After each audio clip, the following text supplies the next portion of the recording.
man of the night, the man of Speedway in 1972. Ivan Major, the galloping Major, wins again his fourth title. We have a new world champion, and there he is, Anders Michanek, the matinee idol hero from Sweden. For me, it's always been my dream to win a World Speedway final here at Wembley. Track shell since 1962, a fabulous 1-2 for England with Malcolm Simmons in second place. And there we have the sight that so many millions of fans in Britain and the world have waited to see. Michael Lee, still only 19, but British champion for the past 2 years and fourth in last year's World Final. Malcolm Simmons, England's team captain, second in the 1976 World Final and aiming to go one better. Dave Jessup, a former Wembley Lion rider, a very fast gaiter and considered to be one of the danger men. Gordon Kennett, his first World Final, but already he has a reputation as an aggressive, bustling kind of rider.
Hello, I'm Tony McDonald and welcome to World Finals of the 70s. It's been my absolute pleasure and privilege over the past 6 years or so to interview most living world champions and many others who have made a big impact on the sport in the 70s. I was a 10-year-old fan when the 70s began, so it's been enthralling to listen to so many old favourites recalling their highs and lows from Speedway's last golden era. From Wrocław to Wembley, Katowice to Gothenburg, this is the inside story of the 10 individual world finals from 1970 until 1979, as seen through the eyes of the men who were part of those classic meetings. So sit back, relax and enjoy this nostalgic trip back in time, to an era that still means so much to those of us who are lucky enough to have been there.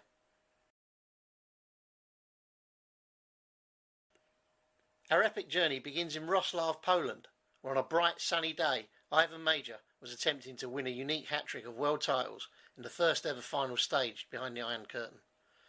The Kiwi master had won his first world championship at Gothenburg, Sweden in 1968 and retained the famous world trophy at Wembley the following year. Could he become the first rider ever to win the title in 3 consecutive seasons? Unfortunately, there's no video film available, either from the 1970 World Final or the next one in Gothenburg. Not even Ivan or Ollie Olsen, the 1971 champion, have any action footage from these meetings. But don't worry, we'll bring you the key races and moments from all 8 of the remaining World Finals from the 70s, plus the opinions of the riders who were involved. Ivan won his 3rd World Championship with a 15-point maximum, despite a tough lineup packed with East European contenders from the host country and Russia. I would say the 1970 World Championship final was the hardest single solitary meeting that's ever been held in Speedway. Yeah. Be these Grand Prix or British finals or other world finals or whatever. At 1970, because there was about 6 of us Western Europe that could have won, and there was about 6 from that could have won. You know, there was bloody Poles and Russians there that could have won. So it was so open. There was several races, lots of races, where 4 riders crossed the line like within a yard and a half of each other, and positions changing all the time. The people rave about the 81 World Final. Well, the 70s, not the 81 World Final at Wembley. I think now people have got their head in the sand a bit with that 81 World Final. The 81 World Final was great because of Bruce Penhall, 2 fantastic wins, and he won 2 great races on the last corner. But if you imagined, if if Bruce didn't win those 2 races, if he, let's say he made the gate and won those 2 races, would people still be saying that's the greatest world final? Bloody rubbish. That's people are saying it because it's nostalgic point of view, because Wembley's Wembley, but you know, Wembley's gone. It's can't recreate that. But the 70 was a lot. You ran a lot far superior races. 1970 World Final. It was in Eastern Europe. There was political advantages to be gained by the Eastern Europeans. We were filmed having breakfast. We were filmed doing everything. We only talked tactics and everything in my van. We didn't talk in the hotel rooms. We didn't trust. We didn't trust the hotel rooms. We didn't trust anything. All that was geared for the Eastern Europeans, well, the Poles particularly, but Russians as well. Like I had Peter Oakes, Chris MacDonald, Gordon, and Wilfred Dragala from Germany. I had a team of people, and I parked, and it was a hot day. I parked up under a pillar under the grandstands. They wanted us out in the sun. They had us out in the sun. They tried to bodily move my bikes and everything down to where the sun was, and then they'd whistle us and put us on 2 minutes. All us Western European guys put us on 2 minutes. Those were the tactics then. Put us on 2 minutes to get you sitting out. Who was the referee? Was he East European? Transberger. Oh, yeah, George. I think it was Transberger. Get you sitting on the bike out there in the hot sun. Meanwhile, you walk past the Poles, and they've still got ice around their back of their neck, and people fanning them with damp towels, and haven't even got their race jackets on. So I used to put these 2 minutes on, and I just said to my guys, "Stuff it. We're sitting here until they go." So we had a chain of signals, like smoke signals, all through. So anyway, so we wait particularly for different races, and I just said, right, that rider and that rider, I'm not moving off this chair until they're sitting on their bikes. And that's what we used to do, and we just annoyed them and just worried them, and it was a lot of tactics. It was tactics on our part. There was about 5 or 6 world finals in a row that we all had 2-valve Jawas. We all had the same chains, same clutch plates, same back tyre, same pistons, same valves, same valve springs, same everything. There was just our bikes cosmetically looked nice. We might have had a nice blue painted mudguard, and they had the old dull Jawa blue mudguard, and we might have had a painted fuel tank or an aluminium fuel tank, and they had the standard Jawa fuel tank. But otherwise, we had the same jets, same carburetors, same. There wasn't one thing. So that makes it even more of a feat. Steel front wheels. It was just for about 5 or 6 world finals in a row, nobody had a yard more speed than anyone else. Only one English rider qualified for Roslav, and that was Wimbledon's Trevor Hedge. The popular Hedgie didn't manage to score any points on the afternoon, but he had some memorable moments to share with us. What was it like, first of all, from your own point of view, Trev, being the only Englishman in the final in Roslav? Did that seem strange? Well, it was strange, really. That was a hell of an achievement, really, I suppose, because I think, if my memory serves me right, I think we had to go, the last round was in Russia, in Leningrad, and I qualified from there, because it was hard in those days, really, wasn't it? Before the meeting in Roslav, did you have high expectations? Were you nervous? What did you feel like before the meeting? Well, nervous, obviously, really, there's a lot of people there as well, I weren't used to that really, I suppose, but that was a nerve-wrack.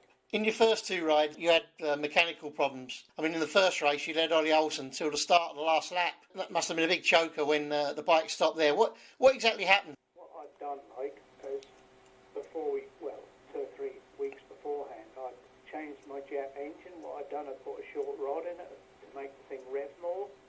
Well, it did rev more, you see, but I mean, that was okay around here on the English tracks. When I went to Rockland, I actually ran out of fuel. The thing revved so hard, it just kept using so much fuel that the little Amel concentric carburetor I had, that just didn't hold enough fuel, you see. And that was doing it all the while, really. I kept shutting off to allow the valve to fill up with methanol again, you see, and kept going like that. But in the end, that just petered out altogether, and I just couldn't. And then moving on to your third race in Heat 10, you had an almighty crash there with involving the Russian Gennady Kurilenko and the Polish rider Henry Gluklik. I mean, it looks a hell of a fall. We've got the pictures here as well. Well, that's right, yeah. I mean, I didn't know at the time, but the Holskys and the Russians, they were sort of hammering tongs against each other, and, I don't know what, stem back from the war, I suppose, I don't know. And they were in front of me, I was right behind them, really, and they clashed going over up the straight. We were sort of halfway up the straight, we were near the starting gate, really, and they clashed together and come off, and of course I was right behind them and hit the bikes and flew up in the air, and that was it. That sort of knocked me unconscious, I think, for a little while. But, yeah. You were fortunate, really, to walk away from that unscathed, weren't you? Yes, I was, really, yeah. Well, I had to have a helping hand, I think. You obviously, because of that injury and the battering you took in the fall, you weren't really fit for your last two rides, but you did Ivan a big favour because you came out for your fourth ride in Heat 15 when, obviously, he was on track to win the meeting. And, he asked a little favour of you, didn't he, Trev, in the sense that he made his second bike available, and really it was a case of you just going out there to stop them putting in an extra Polish reserve instead of you. And what they done, he asked me to go out in the race just to make the four riders up, really, and because they carried me and lifted me on his bike, and that's what I done for him. And I don't know, I can't remember now whether I done the 4 laps or whatever, but I didn't really know where I was, really, let alone ride a bike. It's good to see that you've still got some mementos from that, big occasion. You've still got the original Jap bike you had. You were the last Englishman to use a Jap in a world final. You've still got your race jacket from Wrocław, and you've still got, obviously, the large Polish vase that you kept. Someone taking another here, yeah, I have, yeah. You still got the bike in the workshop? That's right. The leathers and everything, they all hang up there. They're getting a bit crispy now, but they still hang there. I think your pay sheet at the end, you told me, was £8 and 10 shillings. It's what you earned from your first and only world final performance. That's right. Yeah, I think, I flew Pam out there, that's right. She come out later on, the world final, and I don't know, I think that cost more than that to fly her out there, really. So I didn't make much out of that. I come back with a smashed up bike and everything, and £8.10, which was good, wasn't it? In 1971, more World Championship history was created when Ollie Olsen became Denmark's first title winner. Wolverhampton's Great Dane would have won the European final at Wembley a couple of weeks earlier, but mechanical problems ruined his night and handed the meeting instead to his mentor, Ivan Major. On the big night at Gothenburg, though, 24-year-old Ollie got his revenge with a brilliant from-the-back victory over Ivan in Heat 13 on his way to maximum points.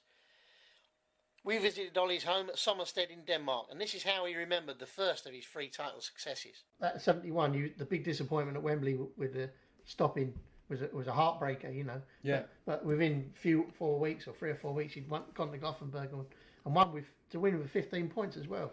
Yeah, it was good. I was very determined and very, very strong reason why I wanted to do this. The goals were sort of on stepwise taken. First of all, it was to qualify for world final, then it was to be in the top 5 and then in the top 3 and then winning it. But obviously, things went very fast. I was I had problems down at Wrocław because in those days you could use nitromethane in the fuel, and that was stopped in 1971. That was the first year we ran on clean methanol, and also these guys and Major and Brigger and all these, they were expert on that. When that was taken out, it made it a bit easier in the way that we were competing on the same level. Did you use nitro at Wrocław? And was that I did, yeah, and that's when the bike was seized, and because I didn't know how to mix, because that's one thing Major never would tell me. I won the Danish championship in 1967, and he mixed some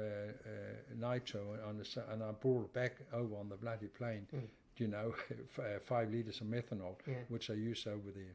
So it was a bit exciting. But it's obviously getting the mixture right.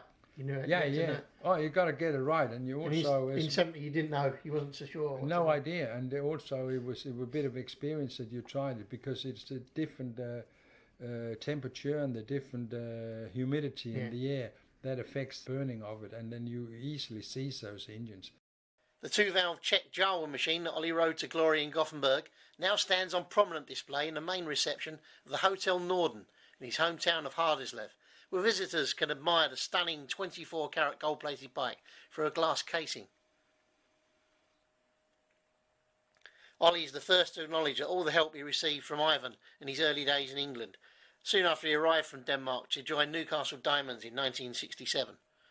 But on the occasion of his 1971 win in Gothenburg, he also benefited from a little advice from Sweden's 5 times world champion. In 71, I thought it was very strange that funding should be so helpful for you. I mean, he's in Sweden, he's in Gothenburg. There's about 6 Swedes in the meeting. Why was he helping a Dane? Well, he wasn't sort of a helper. He was just telling because Arne Bergström was a big, and Funden was very close and all that. Yeah. But Ovi, I've just talked to Ovi, and Ovi said a few things up there. But no, he wasn't, you know, specifically help. I mean, he was good to me and always been, because don't forget I travelled a lot backwards and forwards with Ovi from England, because him and I was more or less only him and I on the flight from London into Copenhagen, because when we had to race over here in the Scandinavian there, we had a 6 o'clock early morning flight out of Gatwick.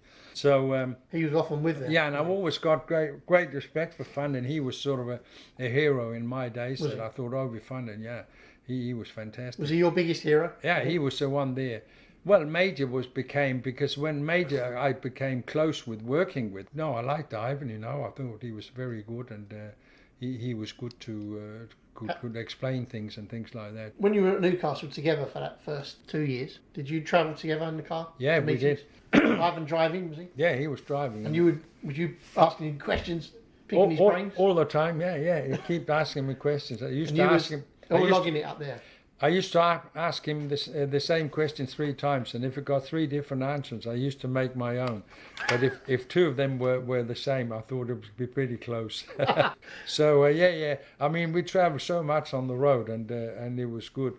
But I really liked Ivan. I modelled a lot, you know, from Ivan, because you know, he was. I mean, he was at the top, and he was going at the top, and. Even further. So if you want to get to the top, well, look at one or ask somebody that's been there already. You know, makes it a bit easier. Did he try and keep some things back to you? You had to take a time to learn things. Oh yeah, he didn't give you everything straight away. Yeah, but also he was, you know, he knew me backwards, and that was a big advantage for him as well. Because, but I learned that later, you know, to sort him out as well. So. We had some great things. Did your relationship change when you started to beat him? Did he look at you differently? No, I don't think so. I think we've had a fantastic relationship. We've always had that. And we used to shake each other's hand before important meetings and all that. And then we used to say he would say, I hope I win, he says to me, but if I don't, then I hope you win. And we were saying that to both of us. Really? You did the same thing? Always. Before our world finals, you know, he could say, Ivan, all the best. I hope, obviously, I win, but if I don't, I hope you do. And he says, same to you. When you watch the videos of the world finals, when you won in 75, he was the first out there. Yeah. To congratulate you. Yeah. And then likewise in 72, when you had the big disappointment, you still got back out on the track. Yeah. Giving him the bump. You was the first there. Okay, yeah, I can't remember that, but I knew he would have been there. Great respect, and obviously, you know, it's been great with Ivan. I like Ivan, and he was very professional, and I think I would classify him as the one that's doing the most for the sport, that's done the most for the sport in that chains. He was obviously in the right time, and his timing. Because you had the big superstars, Funden, Nuts and Briggs, Ronnie Moore, all these, they sort of go out in the early 60s and down the 60s, and then he came in, and then all of a sudden Sproutsy was there, and he came in and had that experience because he's been with those guys. And don't forget, a great inspirator to him was Jack Young, and also Ronnie Moore, and these Barry was also helping him a bit, and so he had from the top guy a very close contact, which he learned a lot from. But he had lots of new ideas that he come in, and then obviously the start of the 70s. Then a few more came in. Myself, I have started to have some experience, and also Michenek, Peter Collins, and all these. They came more in. There was a lot became more competitive. And also, if I may just finish, that was I think I won my world title a year too early, because only my second world final I sort of went in and won that, because I thought to be a world champion you have to win everything. You know, you have to make sure they win everything, and that's why I lost a couple of world finals, because certainly 72, when I thought I can't run a second place in my first race and then lose it. So that was good. I learned that the hard way. Major finished a clear 3 points behind the unstoppable Olsen, but clinched second place on the rostrum by beating Bangy Jansen in a runoff. The stylish Swede had lost out in a runoff to Fundin at the 1967 World Final. And Banger concedes he had no chance of catching the fast starting Major either.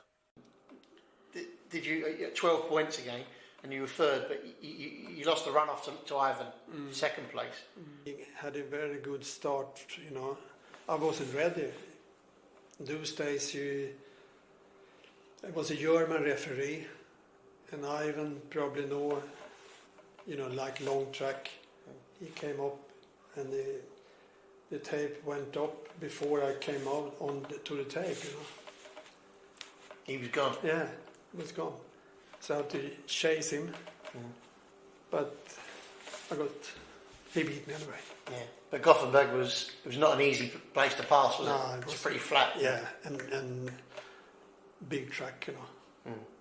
But was you pleased to be the top Swede in that final? I was pleased, yeah. To be on the rostrum again, yeah, it was good. That was nice. Yeah, and Olsen deserved it that night. Was yes. he the proper world champion? Yeah. Top Englishman in Sweden that year was Leicester's Ray Wilson. He eventually finished fourth with 11 points, but after winning his first two rides, a rostrum placing was his for the taking. A rueful Ray tried to put his finger on why he didn't do even better. Won your first two rides? I remember... Beat Mitch and you beat Ivan, didn't you? Yeah. But then when Janssen and Persson went by me on that first corner, I was gutted. You gated, didn't you? I gated and I just... Was it down the back straight? They were so much... I can only say that they must have been so much more determined and quicker than I was. I obviously come out the corner slow. Yeah, and they lined it up as a straight and just went by me, and that was it. On the inside? Both of them come past on the inside? Yeah. Both went by together, didn't they? And I needed that one to put me on the rostrum. The bike was quick enough, of course. You'd done well. I'd done well in the meeting anyway, and I'd only got the one bike there.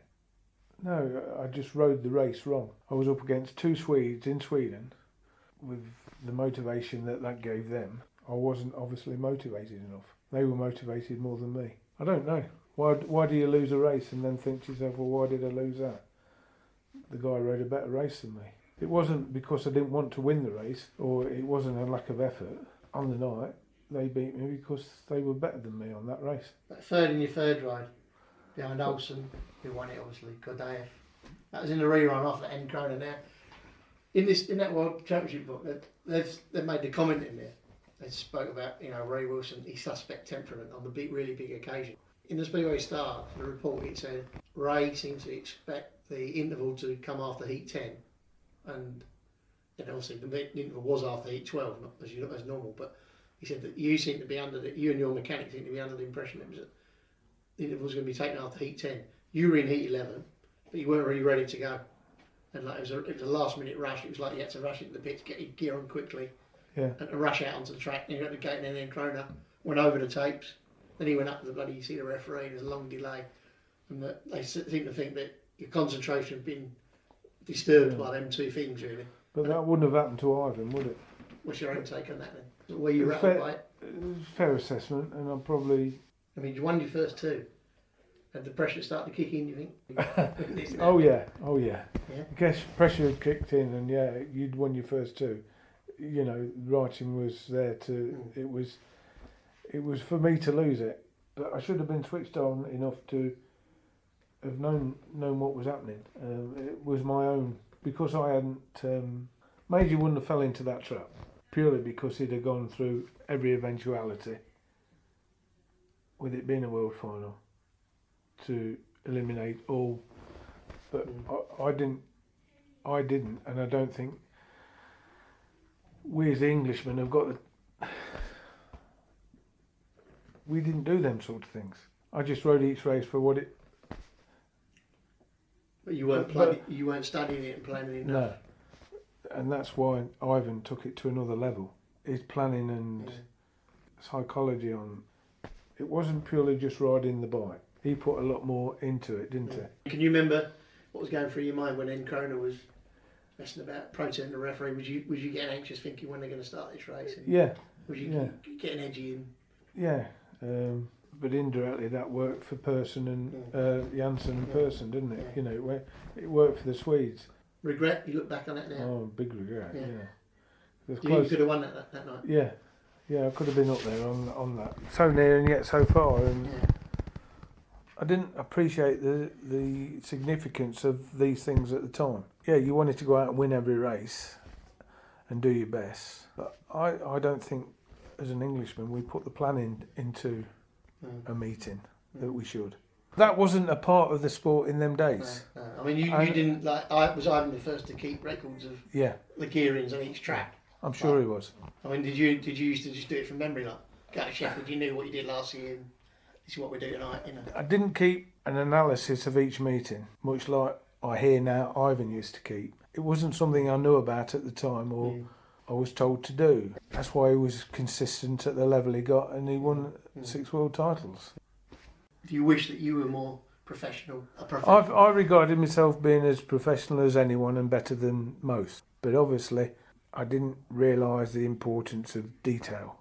Ray was subsequently awarded 4th place outright, having finished on the same points total as Vladimir Gordaev. The FIM ruling body banned the Russian from international competition for a year after it was found that he'd used a nitro fuel additive at Gothenburg, which became illegal in 1971. The 71 final was notable for the fact that it did not include 4 times world champion Barry Briggs, who had failed to reach the final for the first time in 18 years. It was also the end of an era for Briggo's former idol Ronnie Moore, whose 4 points in Sweden would be his last in a world final.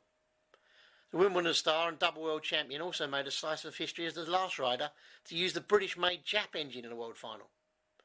Let's hear what Briggo had to say about Christchurch's 3 most famous Speedway sons. And Ivan's been mate, and I know his faults, and he knows my faults. You know, we got this key of the city for Christchurch, the 3 of us.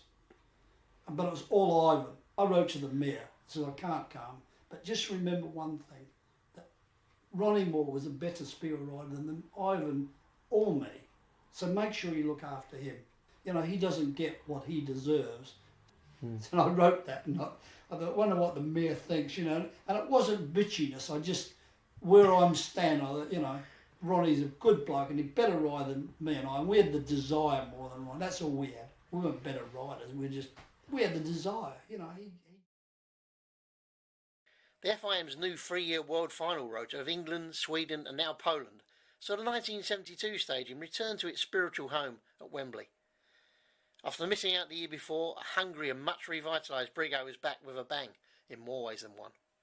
I mean, looking at it beforehand, you must have thought, obviously, the obvious rivals. First one would be Ivan and Olsen. I didn't care. Ivan and Olsen, but once you'd won that first race... I didn't care.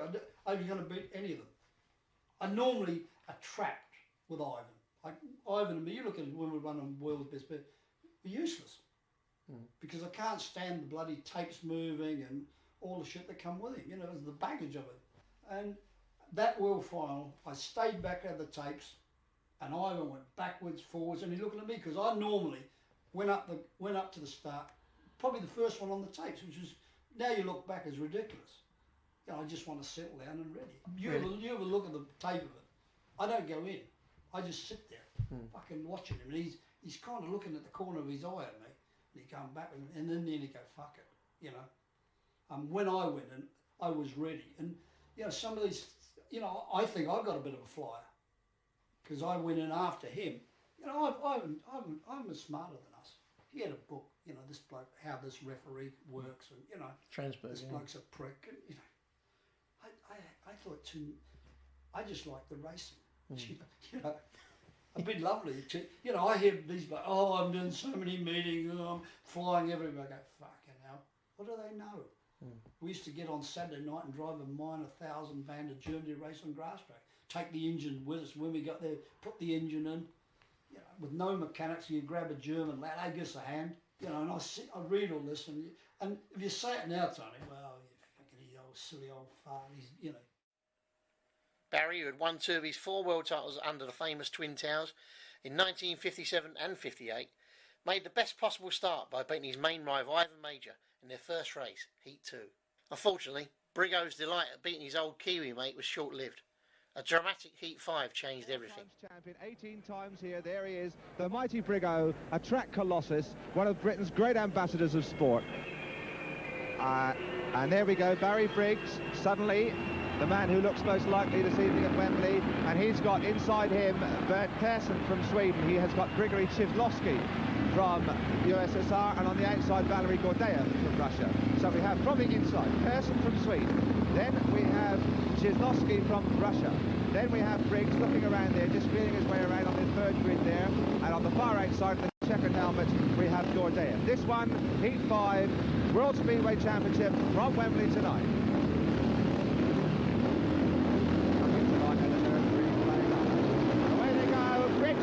Briggs and Persson are showing Persson, the Russians away. Brigo flying across the wall, shoving up the fences. Person's gone and he's down! Oh, there's some trouble there. My goodness gracious me, what trouble there on the first corner. Well, dear, Briggs had made it. Persson came under him. The Russian absolutely used him as a springboard and went straight into the fence. And what a night's racing we're having here at Wembley tonight. There is one of the Russians, Barry Briggs, in trouble. The crowd giving Persson the bird because Persson certainly seemed to give Briggs a shove there. Let's have another look at what happened. Barry Briggs had Persson away first. Briggs on the outside, Persson on the inside. Briggs comes straight across him here. Barry looked to be in front. Persson just never stopped here. If you watch now, the rider on the inside, Persson seemed to just not stop at all. He's gone in, he's clipped him near his front wheel, and the Russian coming in here. One of them's just missed him, and the rider in yellow and black, Gordeev, doing a little bit of a swallow dive at a springboard, and there goes about 400 quid worth of Speedway machine over the fence, and that is real spectacle of Speedway racing. Well, there we have one of the saddest sights at International Speedway. Barry Briggs there, you saw the victim of that awful first bend pile-up going off. The word that I have from down there on the centre green, and I hope they're wrong, he has a damaged hand and suspected leg damage, possibly a broken leg, and that really is tragedy here at Wembley Stadium. And 75,000 people now raise a sympathetic cheer and applause for Barry Briggs because he looked as though he was really in with a chance, and there he goes off in a heap under the blankets, and we do hope that Barry is bad as he looks. I look at that and think how stupid I was, because the thing about is Speedway, you kind of have like an address book in your head. He's okay, he'll fuck you, watch him, he's dodgy, he's dead fair. You know, I passed blokes badly and made a mistake and fucking half fenced them, shut the throttle off, let them pass me, and then pass them again. God, that wasn't very good. You know what I mean? And the person bloody lot. I'm sure it was at Swindon, and Tommy Jansen was there, and Tommy fucking ran into me and half fenced me, and he wasn't like that. He was a good fast fit. I said, Tommy, what the fuck are you doing? I said, if you want to do that with me, hey, we both can play those games, but it's not very good because one of us is going to go arse over tip, and I don't think it's going to be me, you know. And well, he said, Bernie Persson told me, only way to beat you. I says, fucking ain't the way to beat me. It's the fucking way of knocking me over. And you normally store this shit. And that Wembley thing, he told me, and it's stored away. And when I looked at that, I think, idiot, because I did give him a bit of room. If I hadn't given him no room, he couldn't have done it to me. But Wembley is very, very funny first corner. Wembley kind of went and it cuts back quickly. So you've got to get yourself positioned to get the straight bit. And I was probably half a yard too wide that he could, you know, on a speedway bike, when you're spinning the wheel, it slows your speed down probably 20%. If you go straight, you'll go, well, it's what I was saying about the ice bike. The ice bike, I can get around a speedway probably 4 seconds faster than a speedway bike can. And you're half an hour, you're off the throttle, you're not even flat out. And if you go straight on a speedway bike, you can do it. It's not passing, it's impeding, you know? Just going straight under bloke. Well, the bloke's got to shut off or freaking jump off. You know, that's not passing. And, you know, I left Persson enough that he could go straight. I didn't, because coming out of the corner didn't matter because I wasn't going to come out. I was ready to win that world final because I quit I quit doing my business for 3 months. David, you've got to run the business. I trained, and I was ready. And I proved the first race with Ivan. I beat him by, 50 yards, broke the track record. Nobody could have held me that night. But I got mowed down. And you've got to have luck. I didn't have the luck, And then I You say you were ready, when you convinced you would have won it back? Oh, 100%. There was nothing more sure in my mind because I'd given up all the business. Because Did you get yourself fit? I'm going out to race Ivan or something. The bloke comes up. David forgot to send me those bloody pair of valve springs. He only sent me one, and I'm fucking going out trying to beat him. You can't mix the two. And that was a world final. We had the money problem, wasn't it? Yeah. Me and Ivan stood up and we told the other 3 blokes, hey, your promoter's going to ring you on Monday and you'll be out of work. Bowie says, I'll open a fucking fish and chip shop. I said, we'll be prepared to open a fish and chip shop. By Monday or Tuesday, 3 of them had blown out of the water. And that world final couldn't care a shit. That was my last world final and money had nothing to do with it. But we were being raped. All we wanted was 200 quid out of all those people, which was nothing because we had to jump through all these hoops. I heard that you all want the £1,000 each. 200 quid. 200 quid. When you read the Speedway Star in the press and after that world final, you never blamed person at all, did you, publicly? No, not at all. Why didn't you do that? Why didn't you come out and say that? It cost me the world final. Because I fucking knew. It was my mistake. I let him off the hook. I shouldn't have given him 1 inch, and I give him 1 inch. I think I was fair. You ever look at that tape? There was plenty of track for a person. He didn't need my bit of the track. Was it your hand got caught in Klinovsky's wheel? I think it got up his back mudguard. I think he'd come in this way. Number 1. He stayed on, didn't he? I can't believe that. Yeah, but he went so low, didn't he? Yeah, but if you hit somebody in the front of the bike, they're down. You hit the back of them, and you break your collarbone or do your head. He hit me dead right. I had no defence on that.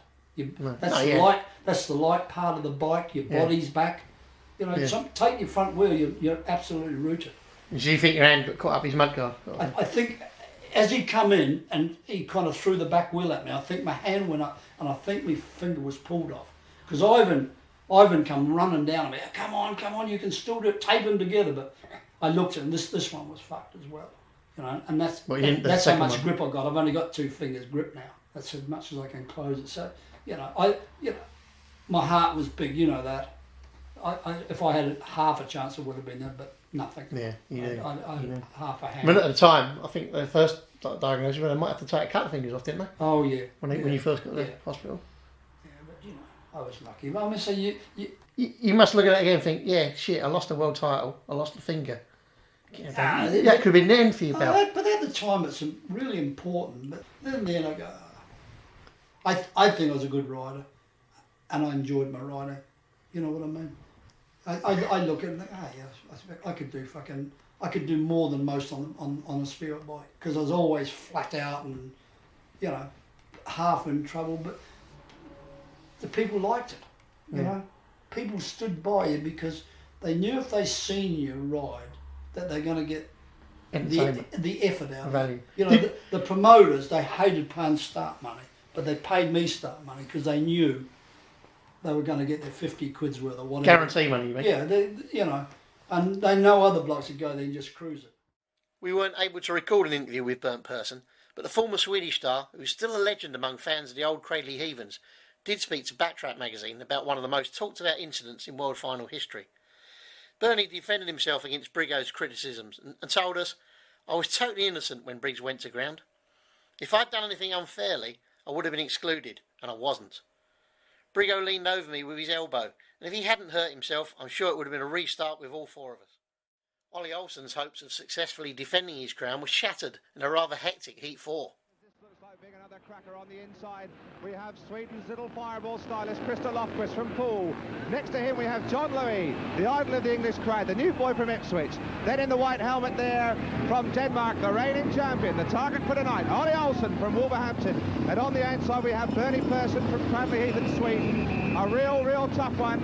A debut at Wembley for John Louis there with the Union jacket. He's got the Ipswich crowd right behind him. The man he's got to watch is the rider in the white helmet there, Ollie Olsen, just pointing with the dirt at the start, looking around. Nerves here tonight, all important. Here they go and away they go, and it's Olsen doing a rodeo. inside, it's Lofquist, then Olsen, then Louis in a bit of trouble there, and Person puts him out the way, and Olsen's out of it! What a sensation, Olsen in terrible trouble, and Olsen at the back. Olsen at the back, the Swedes lead, the Swedes are leading, and Olsen is tailed up at the back. It's Lofquist, Person, Louis, and Olsen at the back, and the crowd are going absolutely wild. Olsen's flying through there now, though, he's not at the back for long. Olsen's past Louis, and chasing the Swedes. Still it's Person. Person holding it back, it's Lofquist in front, and Olsen's going after the Swedish player. There goes Lofquist.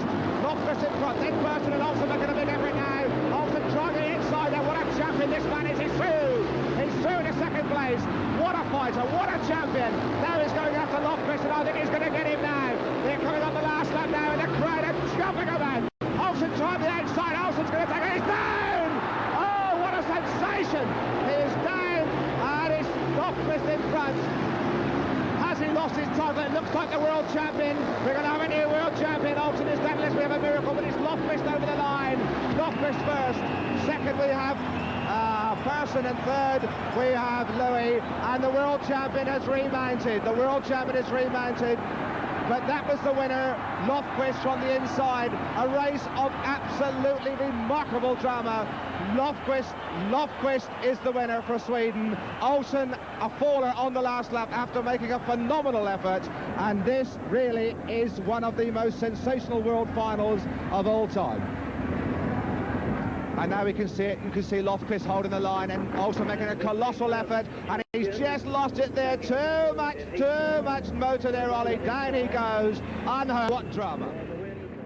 72, obviously, as you say, you look back now and, you know, hindsight tells you that if you'd have stayed behind Lofquist, yeah, you probably won on 14, but you didn't know that. You didn't know that at the time. Really. No, at that time I would have felt that, you know, you've got to win every heat, you know, to be world champion. So I learned that. So, you know, that's how it goes. And 18, Ole Olsen on the outside there, playing around, swinging about, trying to find where all the dirt is to drive out of that outside grid, because Ole can still get in the frame. He can still manage, I would think, third place here at least if he wins this one. Against him he's got Valery Gordev from the USSR, Eric Bukov, and another Russian, Alexander Pavlov.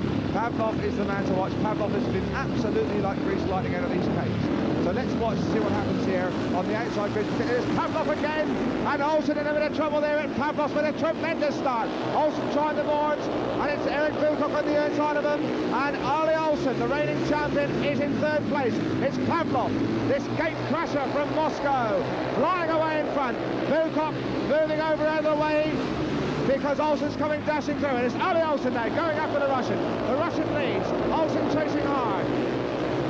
Eric Bukov in third place and the other Russian tailed off. Now let's see if Olsen can get up. Olsen must get up if he's going to stay with a chance. Olsen trying the boards, Pavlov looking for him. But Pavlov stretches the way down the straight here, lengthens his lead a little bit. Pavlov missing the corner in, but Olsen's going to go through that gap, son. Have no fear. Olsen through. You cannot leave a gap like a barn door and expect Ole Olsen to look a gift horse in the mouth, because he was through there absolutely without any trouble at all. Olsen now in front, his fourth win. What a disaster he fell in his first ride. Otherwise, surely he must have retained his title. Lots of fun and games at the back there, because Bukov has gone through past Pavlov. They're on the last lap now. Olsen just going across the line to complete his programme with 4 wins and a fall, 12 points. Then Eric Bukov, then Pavlov of the fast starts in third place. But there goes Ole Olsen, a disconsolate man tonight. The reigning champion, who surely, but for a fall, went his way through in his first ride. One of the standout performers on the night was John Louis, the highest finisher of the English contingent with 11 points. Considering it was Tiger's first full season of Division 1 racing with Ipswich, after spending just 2 years in the second division, it was a great achievement. Fantastic time, I really loved the experience. What are your memories of that? I mean, to finish fourth, I think you were 13 points level with Lofquist. Just a great pair, mate. For me, it was another meeting. It was an important meeting. That was one, you know, the winner of the meeting is a world champion, so you just go out there and do your utmost. That was a hell of an atmosphere to see and feel so many people in the stadium, you know. When you walk out there, there's a buzz, a cheer, go here, and, you know, being English, that probably was a little bit more noise. So that really does give you a hell of a lift and make you kick into the best performance you can do. I remember driving down there and there were so many coaches, scarves and cars and things like that, you know. It was just phenomenal. Did it seem a bit scary that all going there to watch you? You was only Ipswich rider in it. Well, it was just enjoyable. To see the people support you and be with you and supporting you. You know, I just thoroughly enjoyed the whole occasion, you know. Here we go, heat 20, and this one has Jimmy McMillan of Scotland coming in red in place of the unlucky Barry Briggs. It has John Louis from Ipswich and England in the blue helmet. It has Anatoly Kuzmin of USSR and Anders Michenek, the Swede, on the outside. Nothing on this one apart from the glory of winning at Wembley, and the crowd, of course, behind John Louis in his first final, the top-scoring Englishman. And let's just see what he can do against his international lineup here. And away they go, Louis is showing. Louis is showing. On the inside, Michenek jumping about, Michenek, oh dear, Michenek tried to turn quickly there and very nearly rammed him amidships. So it's Louis in front, then Michenek chasing hard, and again he very nearly hit him. Very, very close to dicing. It's dicing and thrusting. This is what it's all about. They're not missing each other by very much out there at all. And remember, they're hitting these corners at something like 60 miles an hour. Michenek in a bit of trouble there, and McMillan trying hard to come through on the inside for second place. So Louis in front for England, and the Ipswich crowd raising to a gallant little fighter in his first Wembley final. He certainly hasn't let down the Union Jack. He's been the top scoring Briton, and this really is, I'm sure, the forerunner of many other World Final appearances for John Louis. On his last lap now, swinging round the corners. Hold that Tiger. Nice and steady round the corner. Broadside on, foot up, bit of trouble at the back there. Louis over the line. Louis over the line with the crowd behind him. Very well done. A first final for John Louis, double figures. Very, very fine debut at Wembley, getting a colossal reception from all his Ipswich fans and a few of the neutrals as well. Just listen to them now. Tiger Louis, the most popular man at Wembley, despite the fact that he isn't the winner. 1972 also marked the last World Final appearance of Nigel Bucock, one of England's gutsiest performers throughout the 60s and early 70s. Brave Bowie, a great favourite at Coventry, rode in 8 finals, and his best effort was the 10 points he scored in 1969 at Wembley. Okay, so tell me about the 1972 World Final. That was your last full final. Was it? Well, I'm hopeless. It was one of those things. If I remember rightly, Barry Briggs and Ivan Major, and was Brother Eric in it? Oh, and oh well, it's just another bloody meeting, really, isn't it? And how's about the money you're getting paid? Well, the money we were getting paid was a pittance. My average earnings per meeting, including travelling expenses, was about £25 a meeting. Well, nowadays, some of the riders in British Speedway are on £100 a point or £150 a point. So we was, how do I say, I got to be very, very careful because money didn't grow on trees, and I got to maintain my own bikes and try to get as many meetings out of a tyre as you possibly could, which I used to cut them, or my wife even used to cut with tyres probably sometimes. She had a callus on her finger where the knife rubbed her finger. And we got to be very, very economical. Well, and there was a protest at one stage between you, Eric, and Brigo and Major as to how much you were going to get paid for the 72 World Final. Well, of course, in that case, I remember saying that it would be more, I'd earn more money if I retired and bought a fish and chip shop. Yeah, looking back on your career, it went for how many years? From 1954 until 1980. Yep. And what was the most satisfying achievements of your career, do you reckon? Well, I suppose the greatest achievement in my career is I woke up this morning. You won thousands of races, but do any stand out? Anyone in particular that you beat, or do you remember as being particularly pleasurable? No. As you just said, you rode thousands of races, and to me, one race was as good as the next, and just the same as I consider that a second half event at Canterbury is equal to a meeting at Wembley in the World Final. It's just another Speedway meeting race, isn't it? We probably got paid the same. Aye. After all the furore surrounding his Heat 5 clash with Briggs, Bernie Persson put the controversy behind him and in fact had not one but two chances to win the title when he met his nearest rival twice at the end of the meeting. But that man Major, he had other ideas. Between the 2 minutes between on the inside there, Bernie Persson from Sweden, the shock merchant. On the outside, Ivan Major desperately battling to regain the title he won for 3 years. Those are the two, and they both look very, very jumpy. Between the pair of them, we ought to see the new world champion. We'll have to wait and see. There are two other men in this race. Coming on the inside, it's Pavel Volacek from Poland, and in the blue helmet with the Union Jack, Nigel Bukok. But it's all going to be on the two on the outside, I'm quite sure. Let us watch whoever makes this vital jump from the traps. It's so important. Major still fiddling and fumbling about on the outside there. Major now coming into line. The most important speedway race in the world of this year of 1972. This is it. Are we going to get a new world champion? We'll see in just a minute or two. Away, Major made a colossal start. Major made a tremendous start. And the Russian is come inside Persson. The Russian is inside Persson. He's in above and Persson's gone by. Oh! He chopped the front wheel completely from out from under him. Persson almost had the Russian's front wheel. But he's going after Major. That Major has established a commanding lead. And takes a very, very good run. And it brought this sort of a lead back on Ivan Major. Ivan Major in front. This will mean a runoff. This is going to mean a runoff. If they stay like this, it means they're going to see these two men again in a runoff for the title. Major Persson isn't finished yet, with Ivan Major looking in command. Major in front, Persson chasing so desperately hard. So hard. Nearly goes over the curve there, but it's Major in front. Major in front. Then Persson. Major's losing a little bit. On the last lap now. And on the last lap now. Here comes Ivan Major. Into the corner. Oh, he nearly slid off there, Ivan. We must get him down, boy. Then Persson. Persson getting a much through the line. Into the last corner again. Major looks far from comfortable when he hits these corners. Then he straightens and gets his driving broadside round. And he's over the line. Major then. Major is first, then Persson. And that means we now have a sudden death. A sudden death runoff for the 1972 World Championship. We're going to see these two again because they've got to decide the World Championship in a runoff, and that should be something. Well, there we are. That is the result of the World Championship final in 1972 as far as the point scores go. It means that Bernd Persson and Ivan Major must have a runoff for first place.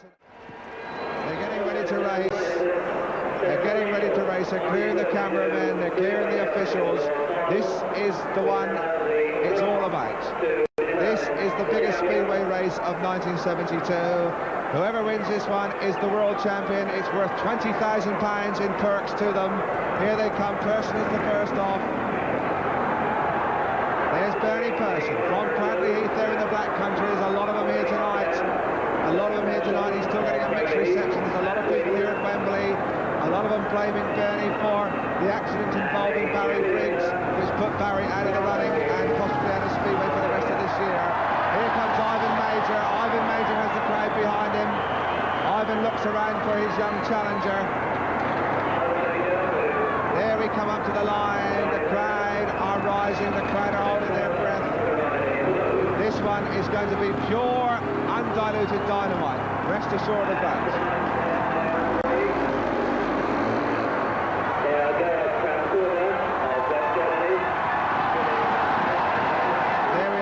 Major with 6 on his back in the red helmet. Ivan Major, champion, one of Britain's highest paid sportsmen, a neighbour of George Best up there in Manchester, a rider, the only rider in the world with a gold-plated Speedway bike worth £8,000. There's Ivan Major, bidding for his 4th title. On the outside of him with that lucky 13 body colour, Bernie Persson from Cradley Heath and Sweden. Let us watch this start because it's going to be vital. Whoever hits that first corner first must really be in with a chance. Whoever wins this race is the 1972 World Speedway Champion. On the right-hand side, it's Ivan Major. On the left-hand side, it's Bernie Persson. Major on the inside, Persson on the outside. Here we go. The nerves tingling. They're coming up to the start now. Nobody seems to want to go. Come on, lads. Get it on the way they go. Person trying the outside, the wide outside, but Ivan Major's made a colossal first turn. Major in front. Major after his fourth title. Person chasing hard. Here comes Person trying to find some driving. Person is in a little bit of bother with his bike, but then it looks he's looking down there his petrol tank. Here comes Major. Major in front. Major in command. Bernie Person chasing hard, but he's going to have a superhuman effort to get up on this man, Ivan Major. Ivan Major, but Person is forward, but it's filled in there. Sprayed him with dirt in his goggles. Ivan Major in front. Person still trying very, very hard, but it doesn't look like those going to catch him. He's coming up on the inside now. They're coming on to their last lap after this corner now. Person still cannot close that gap. How tantalising. On the last lap, the world title is only 5 yards between them, and Person's coming on the inside now. And trying very hard, and Major's shut the door down the straight, but Person's far from finished. He's going wide. I don't think he's going to make it round there. He's coming back on the line now, but it's Ivan Major over the line, the new world champion for 1972. Ivan Major, and he is absolutely knocked out of himself. He is knocked out, and Person a very, very gallant second.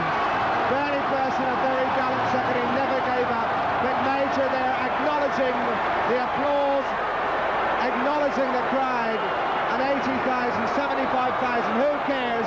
Every one of them has their heart out for Ivan Major, and up in the end, the first out to congratulate him is Olsen. He's going up in the air, and I think he is absolutely shattered, absolutely shattered. They're all delighted for Ivan Major, one of the most popular men in the business, possibly the greatest professional ever, making his 4th title win. It's worth a cheque for £650 from the Sunday Mirror. It must be worth at least £20,000 in bookings and sponsorships and perks in the next year. A motorcycling double. He's already the World Sand Track champion. Now he's World Speedway champion again.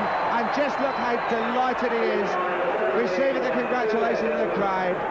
Ivan Major, the 1972 champion, and loving every moment.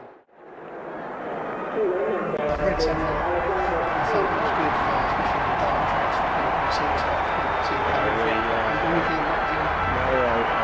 Well, there he is, the World Speedway champion, the biggest moment in the life of any Speedway rider. Ivan Major from New Zealand and Bellevue, Manchester, the 1972 champion. In second place, Bernie Person, and the disconsolate third place man there, Ole Olsen. But that is the man of the night, the man of Speedway in 1972. Ivan Major, the galloping Major, wins again his 4th title. And doesn't he look the complete, happy champion? Ivan Major, the new champion, and with that, it's good night from a night of excitement and spectacle and super speedway from Wembley Stadium. You didn't think about 68, it's under lights, Friday night, dark levels. If I have to come from the back, they might not stop me so quickly. Did you think that far? That deeply about it or not? Yeah, I had figures that if I was coming up beside someone, they'd only see a black arm. Yeah, there was that element in it, and I just wanted to be less conspicuous. In 1973, the World Final found a new home in Poland, where Katowice, a vast concrete bowl in the Silesian capital of Chorzów, was the venue. They reckon there must have been about 100,000 people packed inside the Śląski Stadium that day to see what many believe will be the crowning of Polish wonder boy Zenon Plek as his country's first world champion. Poland did provide the winner, but it wasn't the bloke we all expected it to be. Anders Michanek was a red-hot favourite to win his first world title, but it wasn't to be for Reading's Swedish ace, who had been dominant in British racing and the World Championship rounds all season.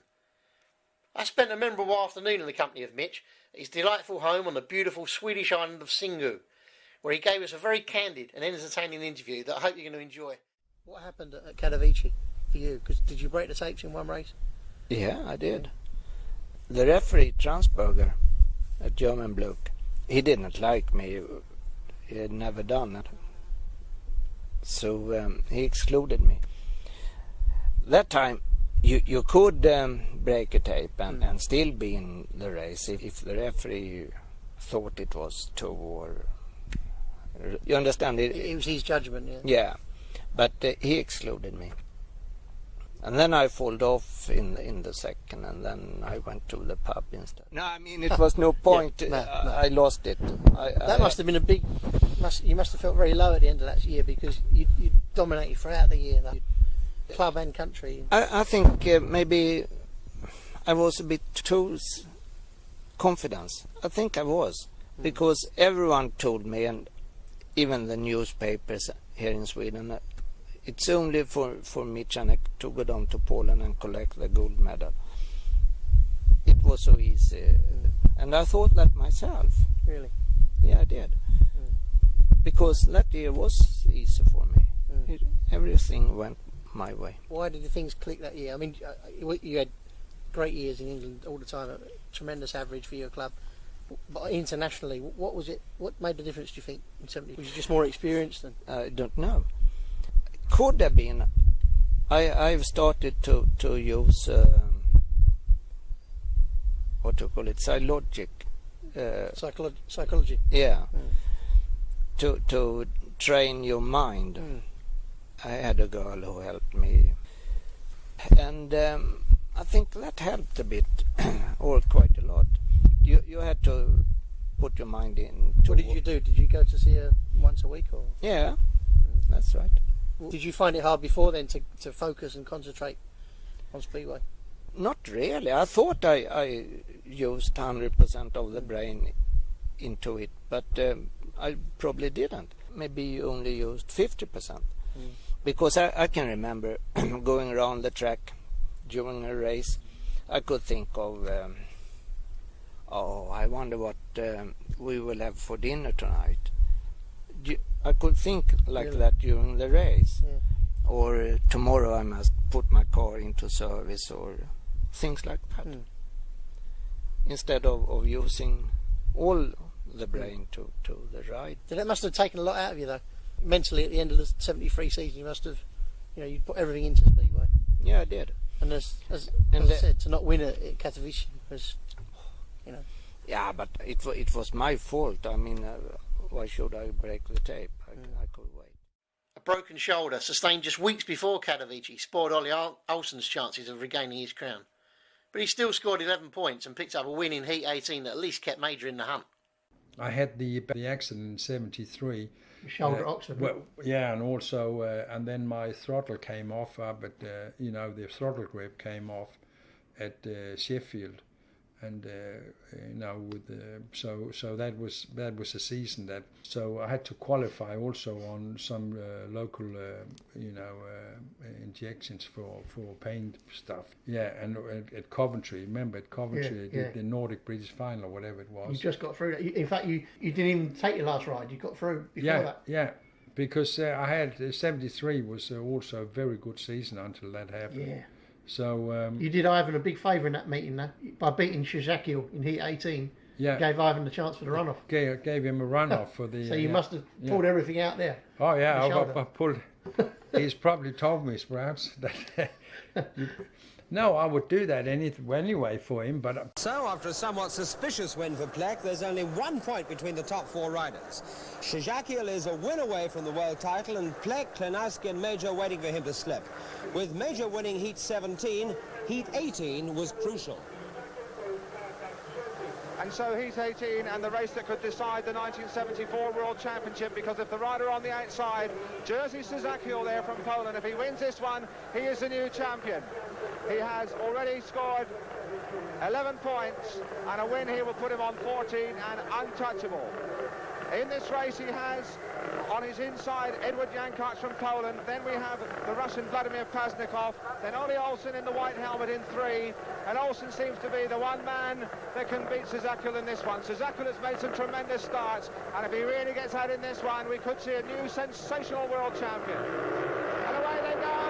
Is it Szakil? No, it's Olsen that's made the jump. Olsen in front, and Szakil trying the wide outside. And is he going to do it now? Olsen gathered some grip there from somewhere, and here comes Szakil around the outside of Ollie Olsen. He must win this one. And it's very, very tight and close there, and Olsen shut the door on him and nudged him over. Tremendous stuff. Olsen fighting like mad here, and Szakil far from finished on the outside. Oh, this is real Speedway racing. Olsen really came through from nowhere to nudge him out of the way there on this corner on the last lap. And this will mean a run-off for the title if they stay like this, and Olsen now establishing the lead.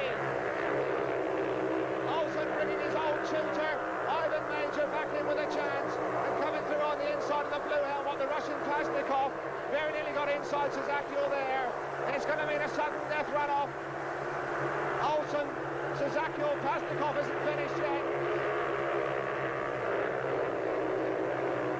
And Pasnikov coming hard again under Sazakul. It's very, very tight in second and third places there. And if Pasnikov gets inside him here, that will put him out of the runoff. And here he comes again, Pasnikov, the Russian, trying so hard. It's very, very close there on the inside on the line, but Sazakul held him off. Wow!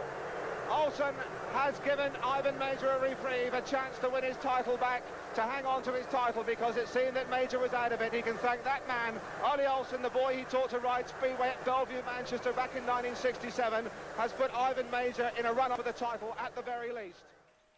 The 73 final also saw the debut of Peter Collins, England's 19-year-old whiz kid from near Manchester, who had captured the hearts of Speedway fans earlier that season with his heroics for England in big meetings covered on British national television by ITV's World of Sport. PC was lucky to pick up his only race win in Heat 19, although, to be fair, he was fortunate to finish the race at all, after all the commotion going on ahead of him. Peter Collins has really put the cat among the pigeons here for England, and Flex chasing him like mad, and he's come right inside him in like a tank. And they're really tightening up there, my goodness me. Fleck absolutely came through there like a Centurion tank. And now it's the rider in red, Kliznoski, is in terrible trouble there. Kliznoski also can get in this final runoff, and Kliznoski's riding the race of his life with the Soviet Union there. So it's the two riders that can make the runoff that are really up in front. Fleck now is going away a little bit from the Kliznoski rather, the Russians getting him in the muddle here, but it looks like Fleck's going to get in the run-off for the title with his fellow countrymen Sazakul and Ivan Major. Kliznoski, who made a bad start, is still fighting. They're on the last lap now, and Kliznoski's got back into contention. Is he going to have a last bend effort? He's come under him very, very hard indeed, and the pair of them there almost touch, and down goes Fleck. Oh dear, oh dear, oh dear. Fleck's gone down. Fleck's gone down with a tremendous bump. The Russian really almost rode him straight up the top of the terracing.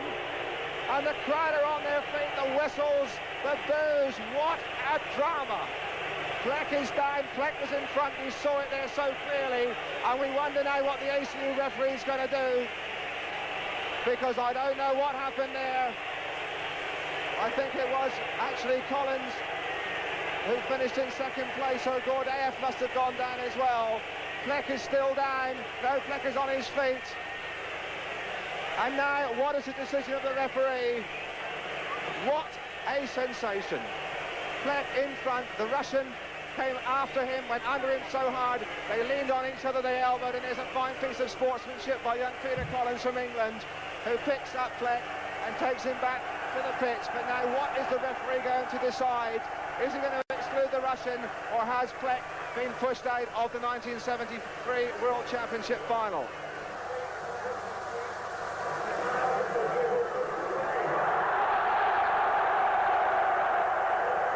Well, we have just had the craziest piece of Speedway regulations in the history of World Championship racing, because the referee has decided that the Russian after that incident will be excluded, and he's ordered a rerun with only 3 starters. They were on the last lap, and really and truly it seems to me that the authorities here at Katowice are making up the rules to suit themselves and to get their boys a world title. Really, that is crazy. That is making a mockery. And look at the British League party. There's Major, the world champion. There's Reg Fearman there on the right of your picture, the commanding figure. That is really the craziest piece. There's Olsen coming into the picture.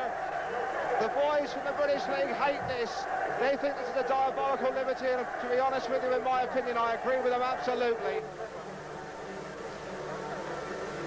Well, I've got Reg Fearman back in the box. Reg, can you give us the latest state of the parties in there in the referee's box?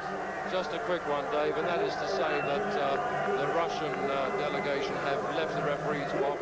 They insisted that Fleck would also come up, but they spoke on the telephone, and Fleck, through his interpreter, told the referee that indeed Kliznoski did hit him and knock him off, of which the Russians don't feel very, very pleased about, and there is still a dispute going on, but it is unlikely that the referee will change his mind at this stage, and I think it looks as though Peter Collins will get the 3 points, Zenon Fleck I think will be awarded 2 points, and Gordeev who also didn't finish due to the crash when he too piled into the wreckage of the machinery, will be awarded 1 point. That's how it looks to me, Dave, and now I must get back over to the pits. In 2010, PC welcomed our camera into his Cheshire home to reminisce about his successful quest to become World Speedway Champion. Yeah, I'd been to Poland, I think, earlier that year with some of the England matches. We'd done a tour, it was either 72 that or 73.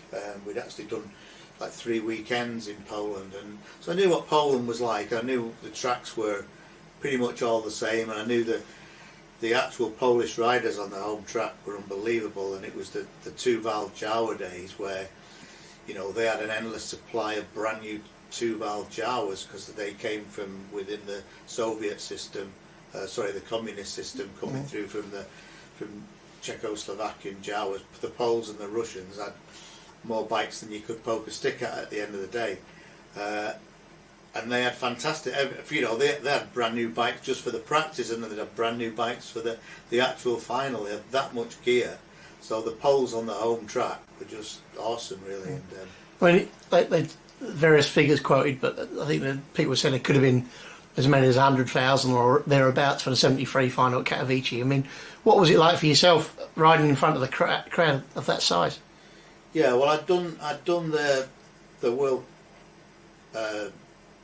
Team Cup at Wembley that same year, and I'd done the World League at Wembley, you know, with the Anders Michenet runoff, which was the same year.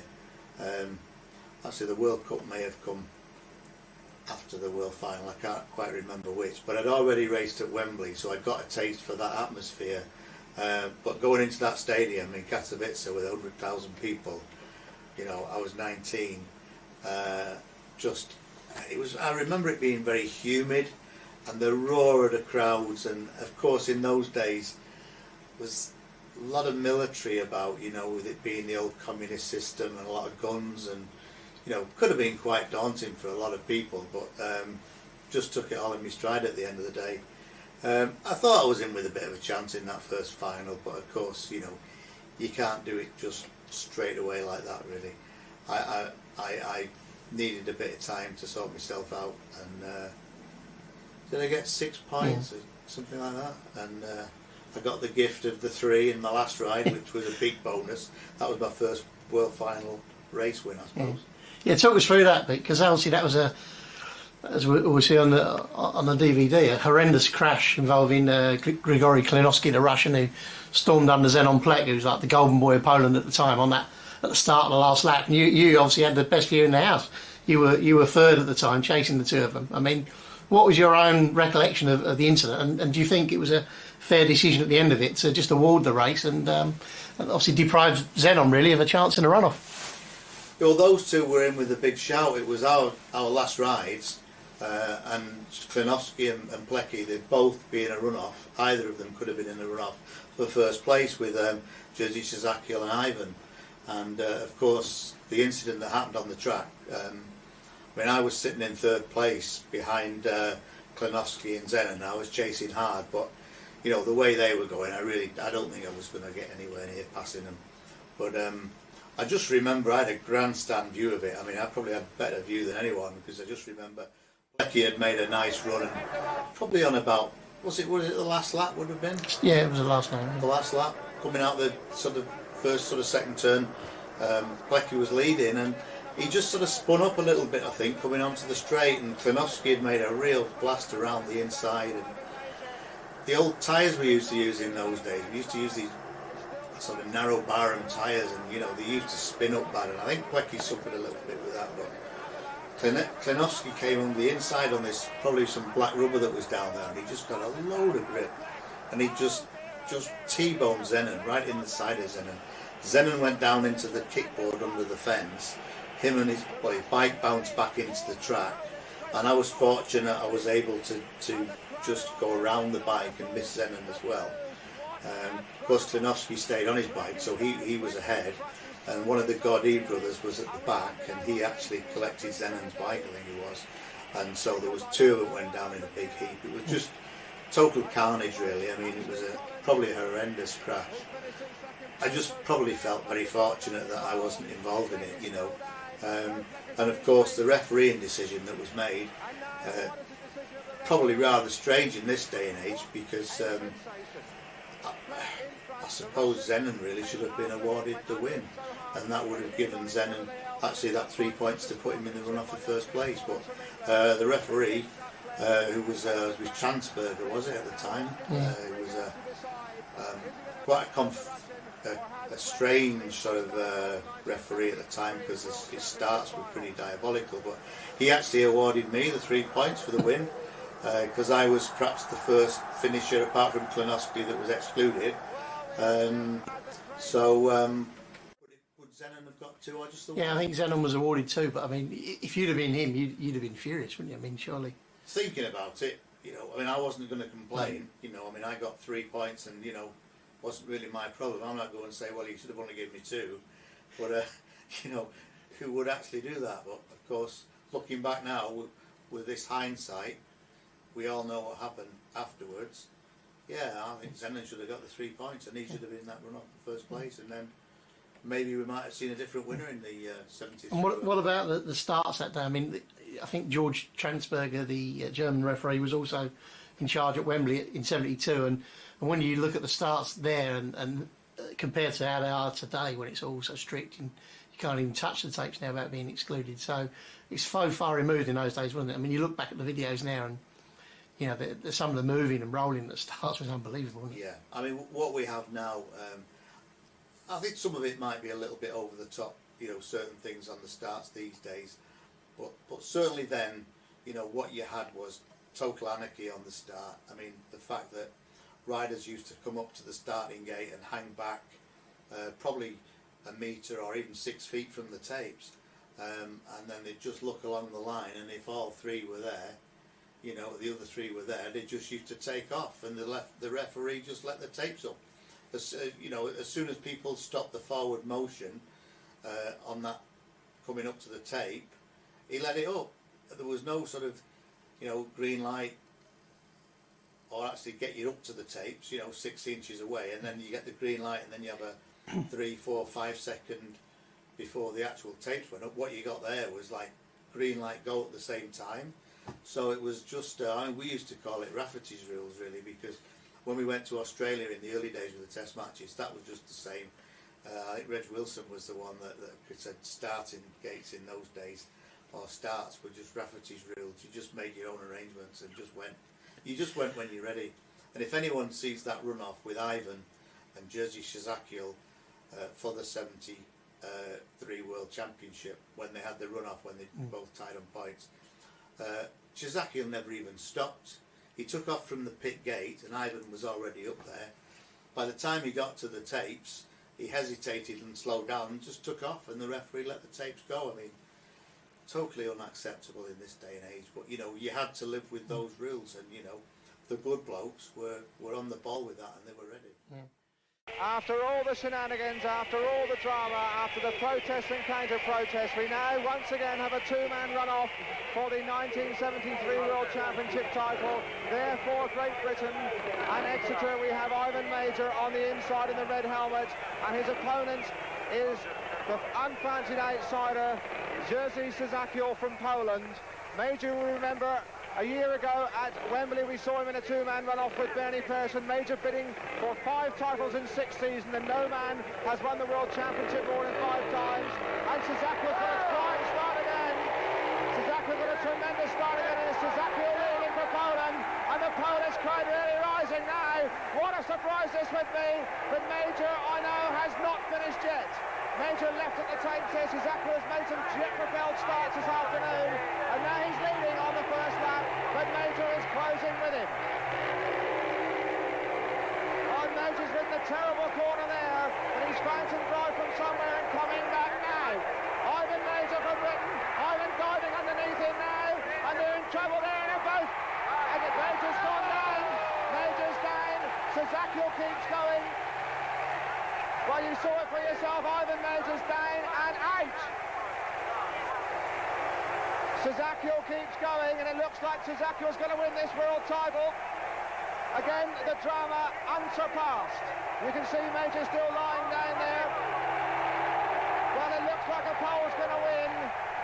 He's over the line. He's on his last lap now, and Major is still down by the safety fence there. He tried to dive under Suzakiel. Suzakiel would not move, and Suzakiel alone now comes over the line, and the referee has not stopped, and he's won the world title. There he goes over the line, the greatest sensation in the history of World Speedway. Does what happened in the run-off with Suzakiel make that the most disappointing final you were in? No, not at all. I mean, I made a mistake. I made the same mistake against Shaquille that Jason made against Rooney Holter in 2003 World Final and 2003 Grand Prix.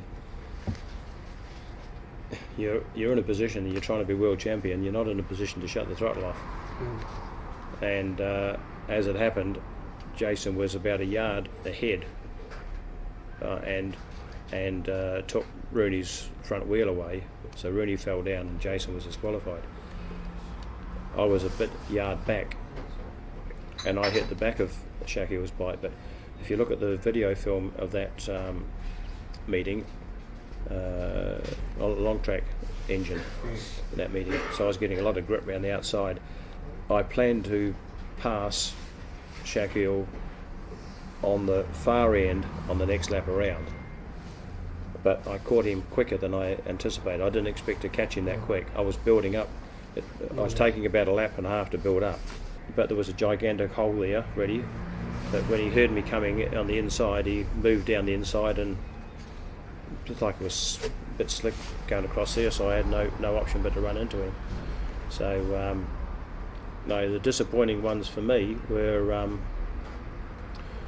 was 3 years later in Katowice in '76.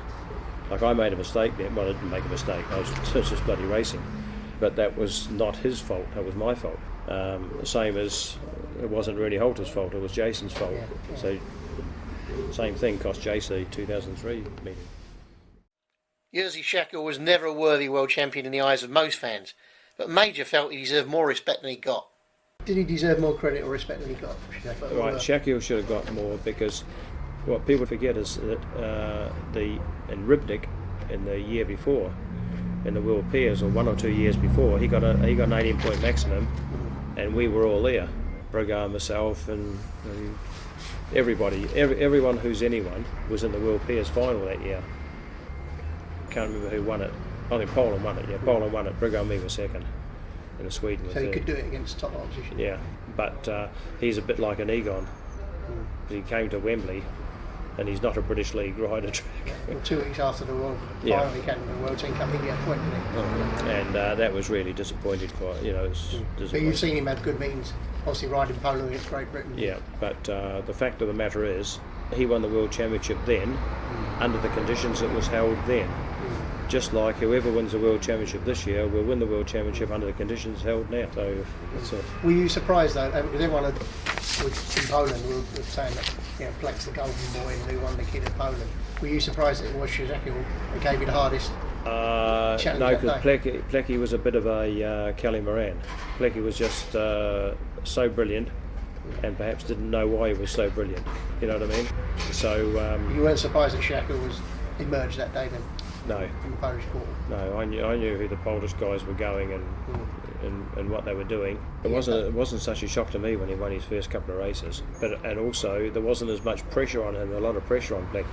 Obviously, tell us a bit about, you're a keen, avid collector of Speedway memorabilia and especially old-time machinery, classic bikes and that sort of thing, and you restore them. And also, you've got I believe you've got a bit of a collection of programs as well. Tell us about that.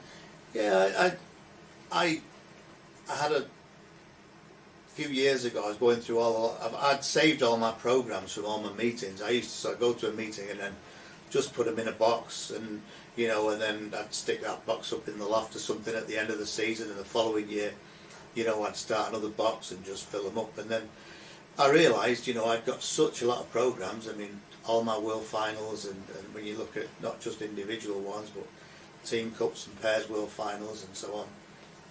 And then I got on my Bellevue collection. I mean, I now have almost every Bellevue programme since they started. I'm getting quite close on that, but I do have all the World Final programmes from 1936 right up until well, right up until including all the Grand Prix programs as well.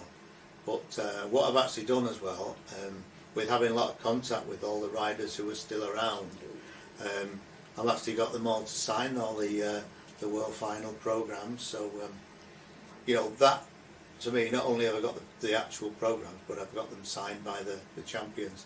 Unfortunately, there are some that is not going to be possible with, you know, the ones who have, you know, certainly the lads like the three before the war, and of course, my idol, I suppose, Peter Craven. I mean, unfortunately, I'd never be able to get their autographs, but, you know, certainly all the ones that are still around now, you know, the Freddie Williamses and Obi Fundings, Ivor Majors, Brigos, and then you get to your more modern day. I mean, certainly up to 1994 was the last, I think, individual one-off World Final. Is there any that you're missing that you can get that's still obtainable?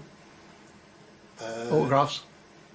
No, I've got every one, just about, yeah. You know, all of the ones, yeah. All the winners. And tell us about the how you came by Jersey Shakil's autograph for the Under 73 programme. Well, I got some great stories about, you know, just tracking some of the riders down. I mean, some of them are far easier to contact than others. And what happened with the Jersey Shakil one, which was probably the most difficult, I just happened to be, I went to a big long track meeting in Germany, and the week before I decided to go to Czestochowa in Germany and sort of do a big round trip, and me and my mate Steve Hartley sort of set off and on a 10-day trip, I suppose. We went to Wrocław first to see the Polish final in about, I think it was about 98 it was. I'm sorry, it was 2008. Lost 10 years there. 2008, yeah. And then after that, we went from there to Czestochowa to a league match, and that was quite a good trip. And then we then actually were speaking to somebody. I'd been told that Jerzy Shakil could have been at Wrocław at the Polish final, so I was hoping he was going to sign that programme for me, but he wasn't there. So I just had to talk to some of the friends that I knew, and somebody had his phone number, so he phoned him up and spoke to him in Polish, and we arranged to meet in a McDonald's on the way back from Czestochowa.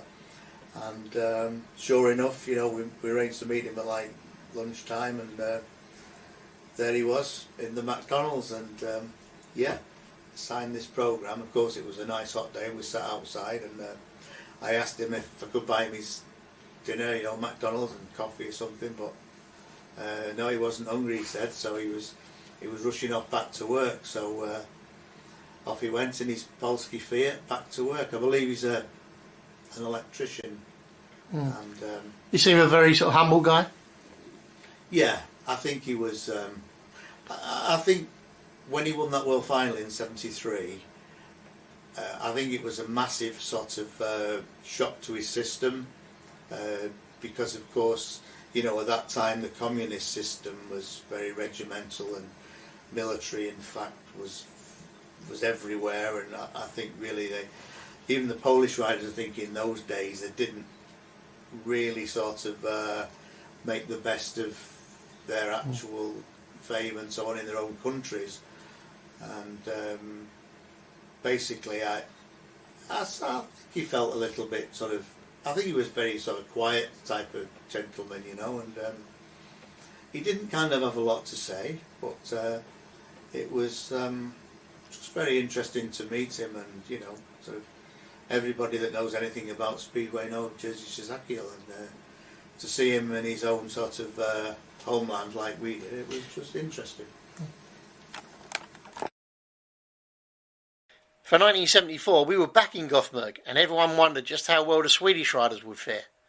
4 of their 5 contenders, Anders Michenek, Bent Jansen, Christer Lofquist and Tommy Johansson, had missed the entire British League season after the promoters banned commuting foreigners because of spiralling air costs. Only the Manchester-based Soren Sjoston continued to ride for his British club Bellevue, so it would be interesting to see what effect, if any, it would have on their chances. As it turned out, it didn't matter at all to Anders Michenek.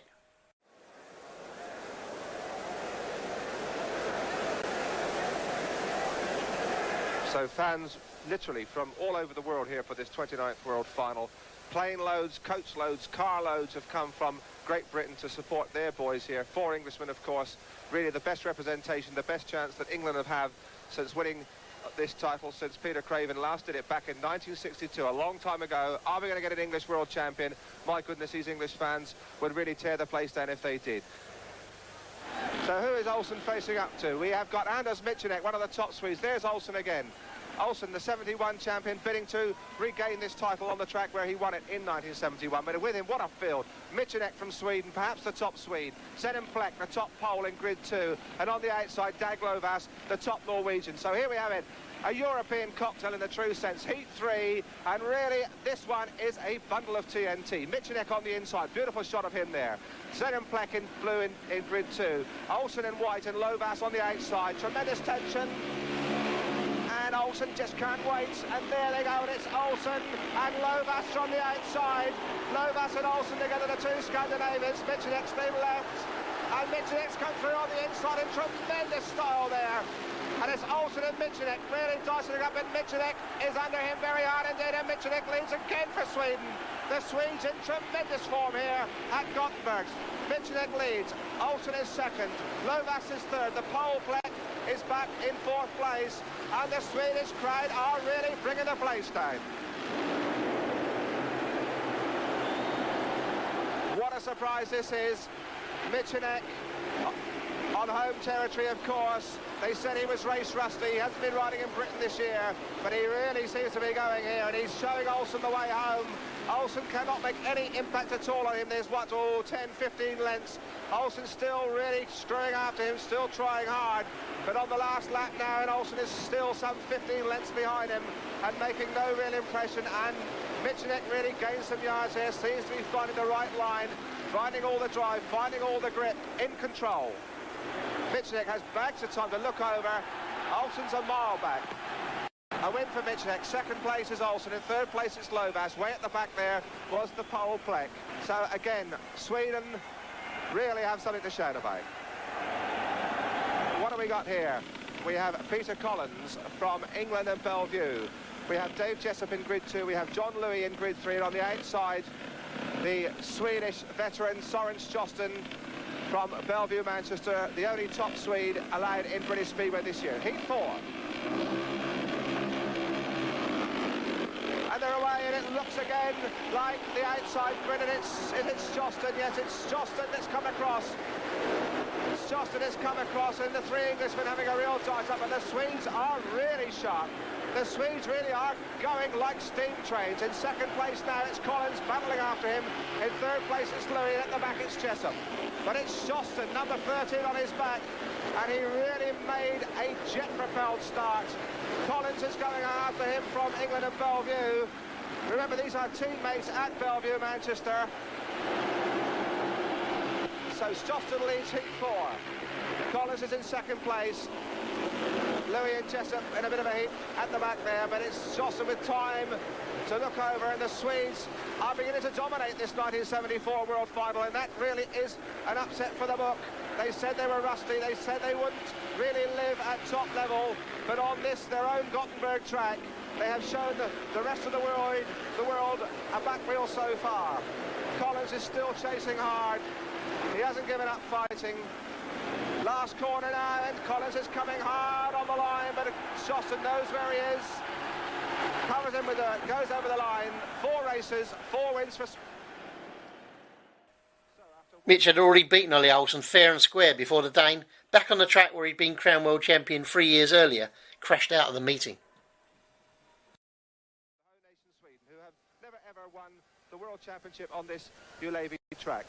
Heat 5 with the study of a man looking to regain the world crown and all the perks and glory and prestige that go with it. That's Ollie Olsen there on the outside for Heat 5 in the yellow and black helmet. Ollie Olsen, the idol of Denmark and Wolverhampton Wolves in the British League, of course. On the inside, we have the red-hot Swedish favourite, Soren Stjoston, who, of course, skippers the Bellevue Manchester side of the British League. Next to him, we have Ivan Major. In grid 3 in the white helmet, Terry Betts. Heat 5 then with Stjoston on the inside, next to him Major, then Betts, and on the outside Olsen.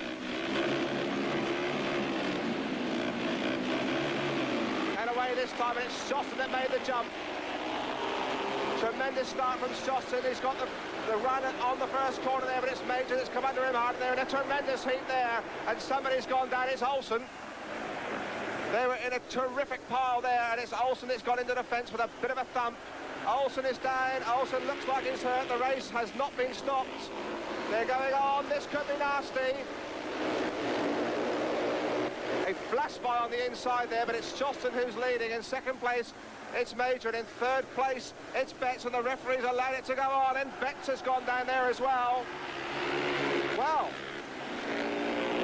surprises, sensations, it's all happening at Ullevi Stadium, Gothenburg, in Heat 5. Olsen certainly seems to be out of this one. Betts has remounted. We're watching in every direction, but it's Shoston that's winning it for Sweden, and the Swedes are loving every moment of this. They're on the last lap. Number 13, Soren Shoston leads. In second place is Major. Has Olsen got on his feet yet? We don't really know. Betts is in third place. Major coming around the outside. It's a two-man race. Heat 5.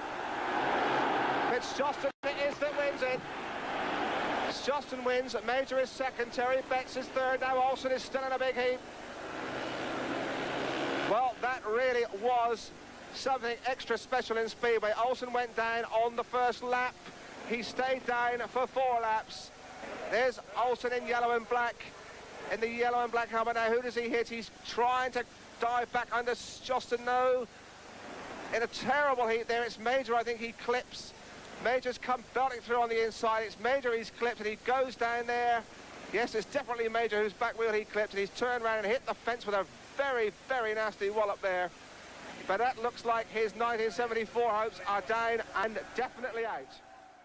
And in 74, what's your memory of the incident where you crashed into the boards on the second bend? Shoston made the start, and Ivan was going out wide. Did Ivan have you off, or we clipped together on the handlebars or something, and I can't remember the instance, but. I a lot of time tells the boys in those days I was passed bloody 3 times by the right and never stopped the race, and neither did at Wembley. Yeah, we just kept going on that. This was a bit of fun. No, I broke. Was that Ivan's fault, do you think? Should he have been excluded? No, I wouldn't say that. No, Christ, no. It's just a racing world final. Everybody went for the last bit, and that was one of the things. No, never think he should be excluded for that at all. And what did you think about the race continuing while you're stuck on the fence? Well, I never thought about it. I thought, bloody bastard. I think I was more pissed off that I crashed, and obviously my foot hurt because it went straight through the boards, They said on the commentary that they thought Kittelson perhaps thought that you were like staying down to get the race stopped, but but that's okay. That's how it did, and I survived it. And you had to miss the long track final after that and the rest of the season. Yeah, you're right. Yeah, I came. I tried to ride in that long track final, but it was hopeless because of those days you had to practice, pre-practice before, and it was just killing me, my foot. So I had an operation in Germany then on the foot. So what do you remember about Gothenburg 74? The bike I'd got, I couldn't even ride, so I got, I think Peter Collins tried it out at Hackney, I believe it was, before, because I had my bike done and I couldn't ride it before. So you had one prepared, yeah, especially for I had bike, done and that. It was all crumpy, I can't remember who it was at Hackney now. They was at Hackney the week or so, and Collins said, well, you better take your bike up there, get somebody to, have a go, mate, it's all right. And so, because I couldn't practice at the world final, you didn't practice? I said, no, don't go take. What was your left heel, all right? Yeah, left collarbone there, really. And it was Brigo that really got me through at Wembley because I'd been up to CPRG, and he said, well, there ain't much you can do with them, not in such a short time. He said, the only thing I can do is he'll come down and he'll inject round it. So, cortisone. Yeah. So we did that because the first race it was just, I said, I can't hold on, I've got no strength in me out there, and it's every time I does that. So Brigo said, look, he said, there's only one way to do it. He said, cut your levers up the back, and they got the sheet off of the St John's bed in there, done the figure of 8 round the shoulders and out the back.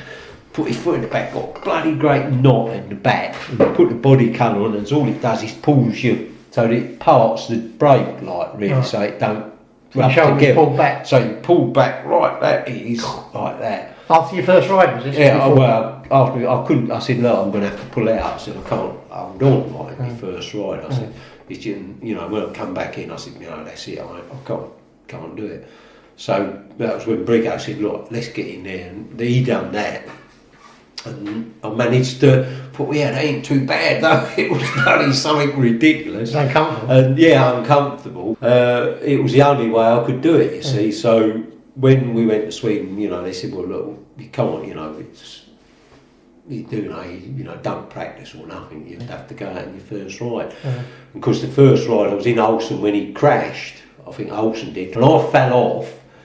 Got back on, like, I managed to go round to pick a point up, and I thought, oh, blimey, so they had to do the same thing again, put the figure of 8 Oh, you back didn't on. have that done before the meeting? Nah, because he thought, well, it's had a, you know, it must have knitted a bit, but of course the first thing I split it was that deep, wasn't it? And I'd sort of gone into the corner, slowed right up and dropped it, bang, but I managed to pick it back up and carry on, and I got the point. But of course it had gone, so we said, oh, we'll just put the bloody figure of 8 back on it. You must have felt frustrated. I mean, you got 6 points, which is, you know, not a disgrace, but Yeah. you must have felt that shoulder hand, you know, you stopped you doing more. Yeah, well, I thought Gothenburg was my sort of track, actually. I thought Big and Wheat can have a real go round there, but of course it had rained, it was deep and heavy. You couldn't have had a worse bloody condition for the shape I was in. And I ended up with, I thought I won my last race. Yeah, you beat Jessup Lofquist, I think, and so quite a decent race. Yeah, It was nice to win your last race.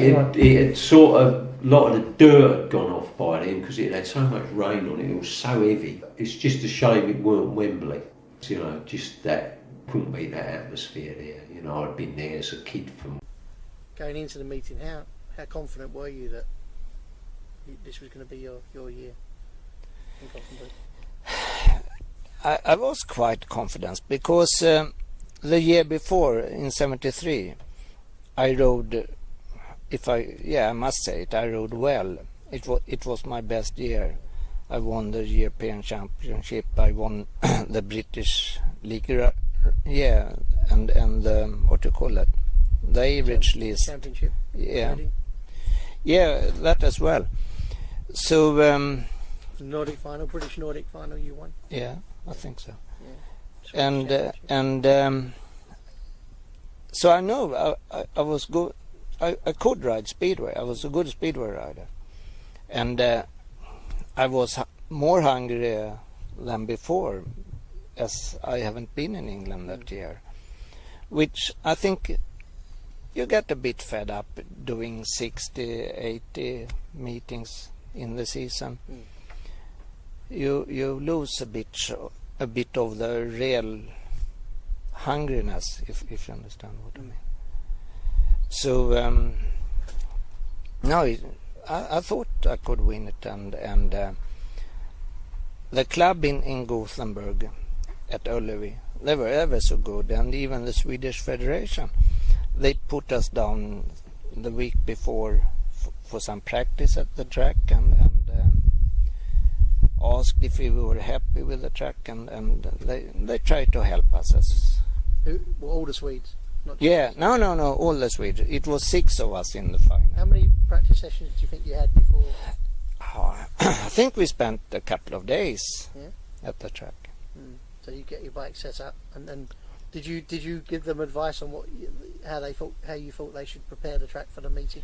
They asked us how we wanted it. And what was your feeling about that? I wanted it rough and deep, because I was not a real good speedway rider, more like a cross rider, motocross. Really? Yeah, I You're thought. being modest. You're being too modest. No, but I thought that I was a bit more stronger than most of the other boys, and when I rode, I probably used more muscles than someone else. I know Brigo and Major, they were strong, and they could ride bumpy tracks, but some of the boys, light and very technical, they wasn't so good. So we asked them to make a grippy track, and which it was, as I broke the track record, I think 4 times. Did it help or hinder you, the fact that you didn't have that season in England that year? Did it make you fresher come the World Final? You said you had a lot of meetings the year before. I think it helped me, definitely, because you have more time between races. You can do more practice. You can sleep. You can live with your family and prepare your bikes. I did have bike problems because I had a boy here in Sweden, PL, who tuned my engines, and he was good in some way, but he didn't have the knowledge so much. No machines for his help, but he made a camshaft by hand and looking, and which I used, and it was good, but I think it lifted too quick. This is technical problems, but I ran out of valve springs very quick. It lasted for some cases 5 races. And we tried valve springs from everywhere, from Volvo and from Rolls-Royce and Cosworth and whatever you get. But they didn't last very long. And before my last race, I didn't have any compression left in the engine. It was so flat. So I said to him, he was with me in the pit, the bike, it's empty, it's no power. So I tried the other bike, went out and did a practice start. No, okay. I went back to the first bike and said it's better I missed the gate, and because it still had some speed when it went go. But I didn't miss the gate, so but I was worried, very worried before the last race. Was you? Yeah, I was. Anyway, I only needed 1 point in that race to claim the title.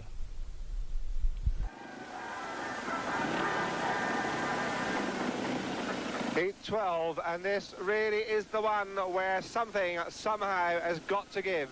The race that may well decide the 1974 World Individual Speedway Championship, because we have the 3 top scorers in Heat 12, and there they are, Soren Stjosten on the inside. They're all Swedes. Soren Stjosten in the red helmet on the inside. Next to him, Christer Lofqvist, he has 5 points. Anders Michanek, he has 6 in white in grid 3. And on the outside, it's Tommy Johansson on 3 points, also from Sweden. So Stjosten and Michanek unbeaten. Lofqvist has only dipped his colours once. Heat 12, the race of the mighty Swedes. Terrible tension here at the start. So much at stake, and away they go, and it's Michanek and Stjosten, and Michanek has just got to the first corner first. Michanek, and it's really tight in there. Absolutely no time for Swede charity at all. Michanek in front. He really went hammering into that first corner, and he is already a mile in front. And is this the new world champion? Anders Michanek, his main rivals, the main opposition seem to be coming from his home countryman Sweden. But he is showing them a superb shot of his back wheel and the back of his helmet, because they just cannot keep anywhere near him. Michanek winding it on, already virtually 50 lengths so easily in front, in no trouble at all. And if anybody's going to catch this man tonight, they are going to be jet propelled. This is Michanek. Look at the gap between the second place man is indeed Lofqvist. And in third place, really covered in muck there, Soren Stjosten, really half a lap behind Michanek now. We've lost Tommy Johansson, he's way at the back. But Michanek, the crowd now, as he's on his last lap, the man who leads the field at the halfway stage, and the Swedish crowd are rising, they are sure this is the man who's going to take the crown. And after that display, who will be prepared to argue with them? So Heat 15, and there indeed is the man of the moment here in Gothenburg, Sweden. Anders Michanek, unbeaten after 3 races on 9 points. He's looked every inch the new world champion. This is his 4th ride, and one he knows he must win to keep one hand on that FIM World Championship individual trophy. Who's he got to beat? He's got John Louis from Britain on the inside, from England and Ipswich. Next to him he has the Polish reserve Edward Jankarts coming in for the injured Russian Vladimir Gordiev, and on the outside Terry Betts. So heat 15, 1 for Anders Michanek. He knows he must win this one, unbeaten so far. He has been absolutely jet-propelled from the start. Louis on the inside, next to him Jan Karts on the outside. Betts. Let's watch Michanek's skating ability. And he's rolling, and so is Jan Karts. They must wait, just watch him again, and there he goes. Oh, what a start. Poetry in motion.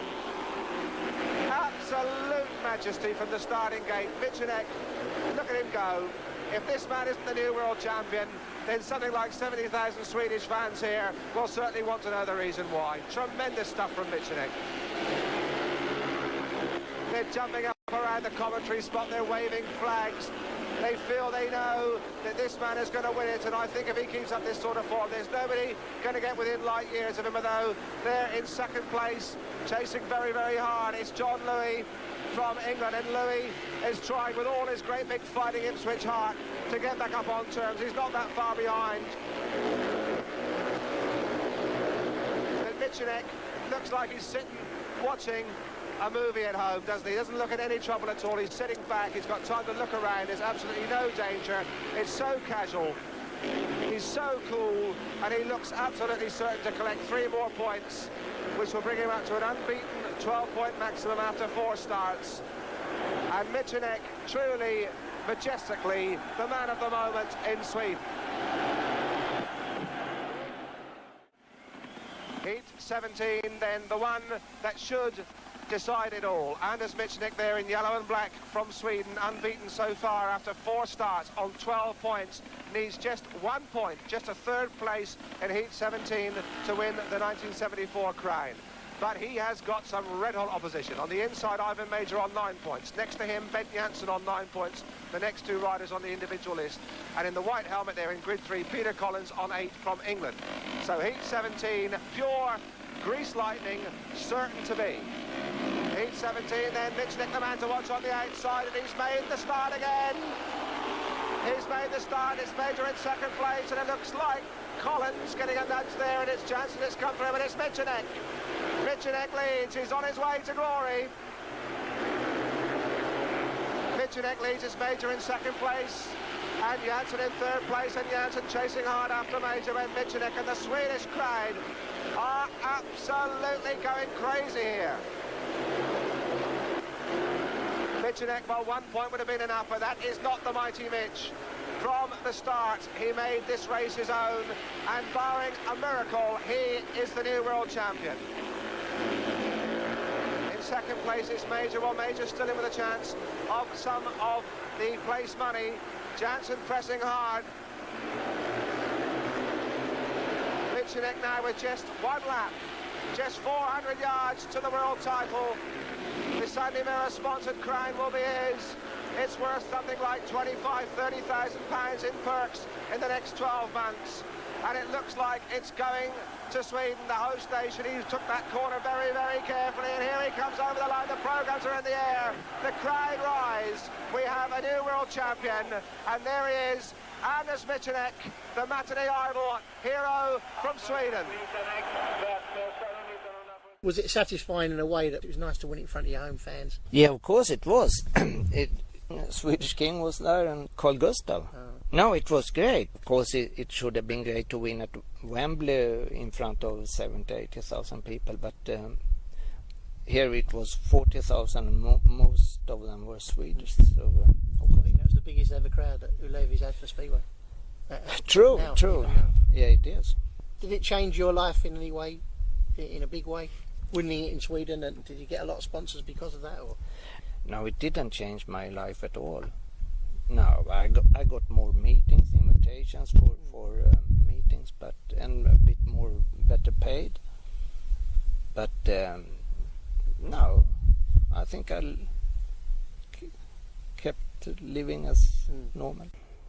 What are your memories of that night now? When you look back, what are the things that stand out for you? Now, the memories, they have faded away, but I still remember it was a great night, for sure. And there was a banquet afterwards, and I went, of course, to that one for a quick supper and some presentation. And I think we had a dance as well.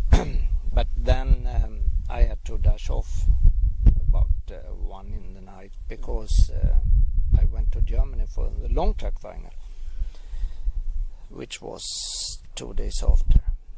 So now it wasn't much of a part, but it was of course it was good to win it, definitely. Did you? So you didn't really have a chance to celebrate and let your hair down because you had to ride again soon. Yeah, not that night. Definitely not. But no, we celebrated after. I had some sponsors who put up a great party some weeks after it. And how would you describe yourself as a rider? And I should say my talent wasn't that big. My heart was bigger than my knowledge. If you understand. Do you understand what I mean? Enthusiasm. Yeah. I didn't want to produce more than I really could handle. For a start, at least. But then I just became a good rider, and you think that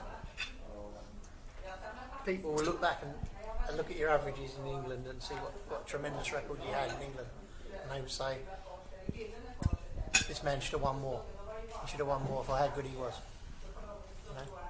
He should have had more than one world title. Can you see why they would say that?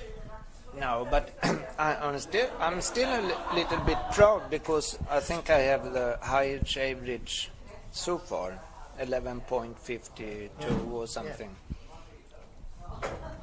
But I didn't really go for it. It just happened to be that way.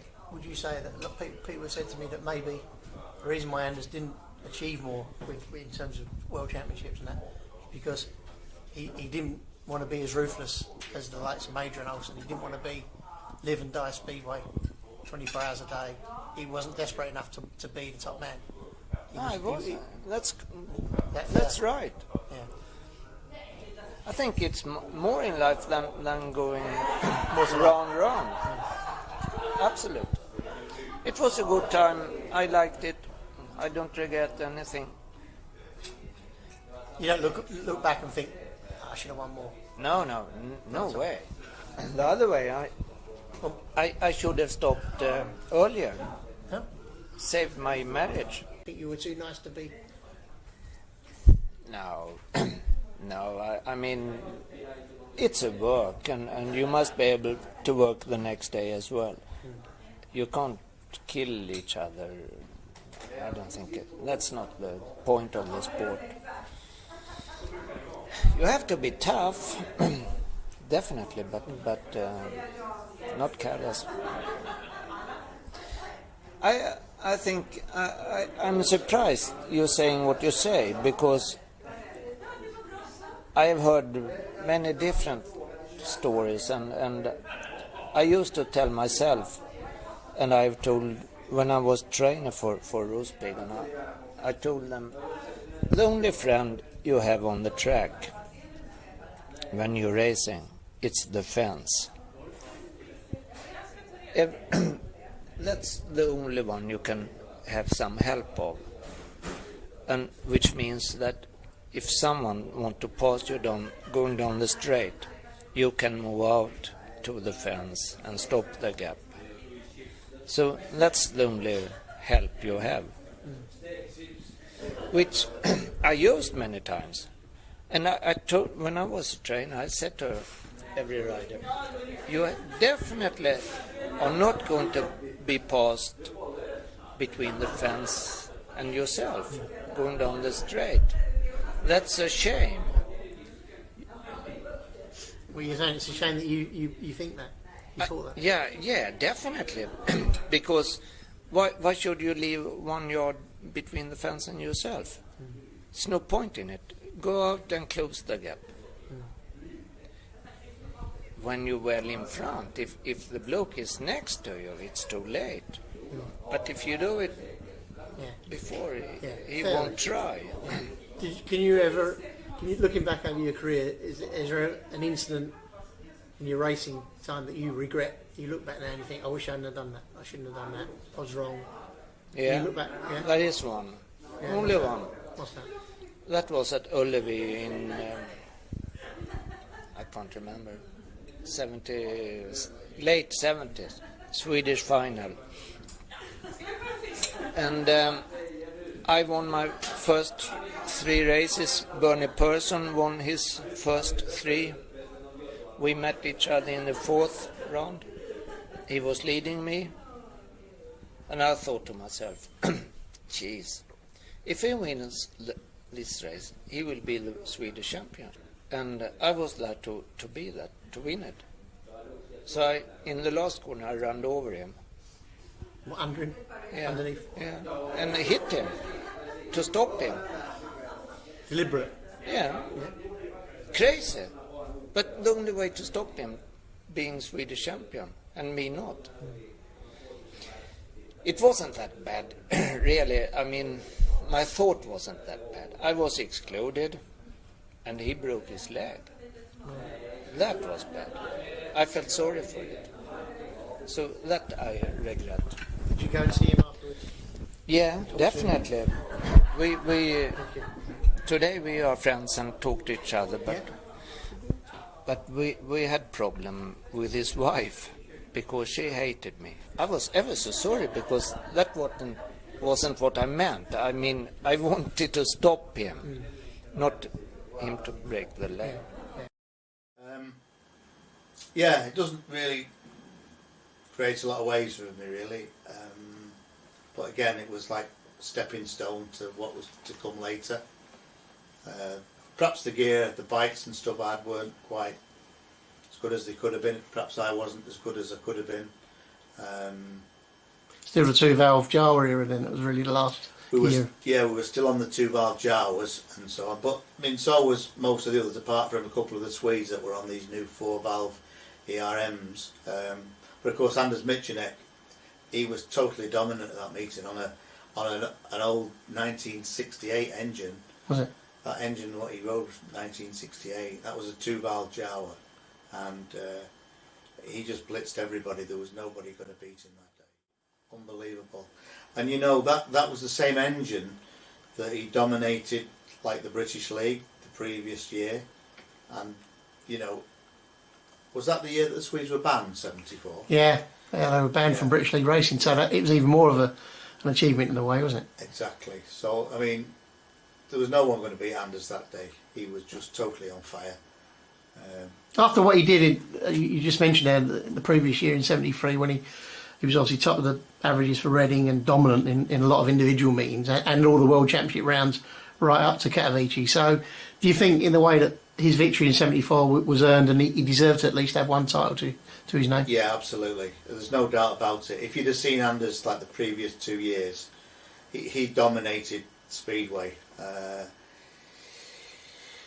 Nothing like the amount of equipment and setup that the riders have these days, but you know, you can only ride one bike at a time, and that bike that he had was exactly what was required at the time for him and to win. And he was just totally dominant that year, or those 2 or 3 years leading up to that. And maybe it was just a short spell, but because I mean, after that, maybe he seemed to lose interest in World Championships. I don't know. I mean, I think he struggled in 75 and don't know if he made it to the final in 76. But, yeah, in 75 he finished second, and as he tells us that, you know, he was relieved, he felt the relief of the pressure not being on him, the fact that Olsen had taken over and won in 75. Well, I do find that very strange because I mean, that didn't sort of apply to me in any way. I mean, I just wanted to be world champion, and to be honest, my best season was my 77 year, you know, riding as world champion everywhere I went. And I had a fantastic season in 77 as world champion. So the pressure didn't affect me whatsoever. I mean, to be honest, I wish I had a few more years like that. But no, Anders was the best man that year, that final.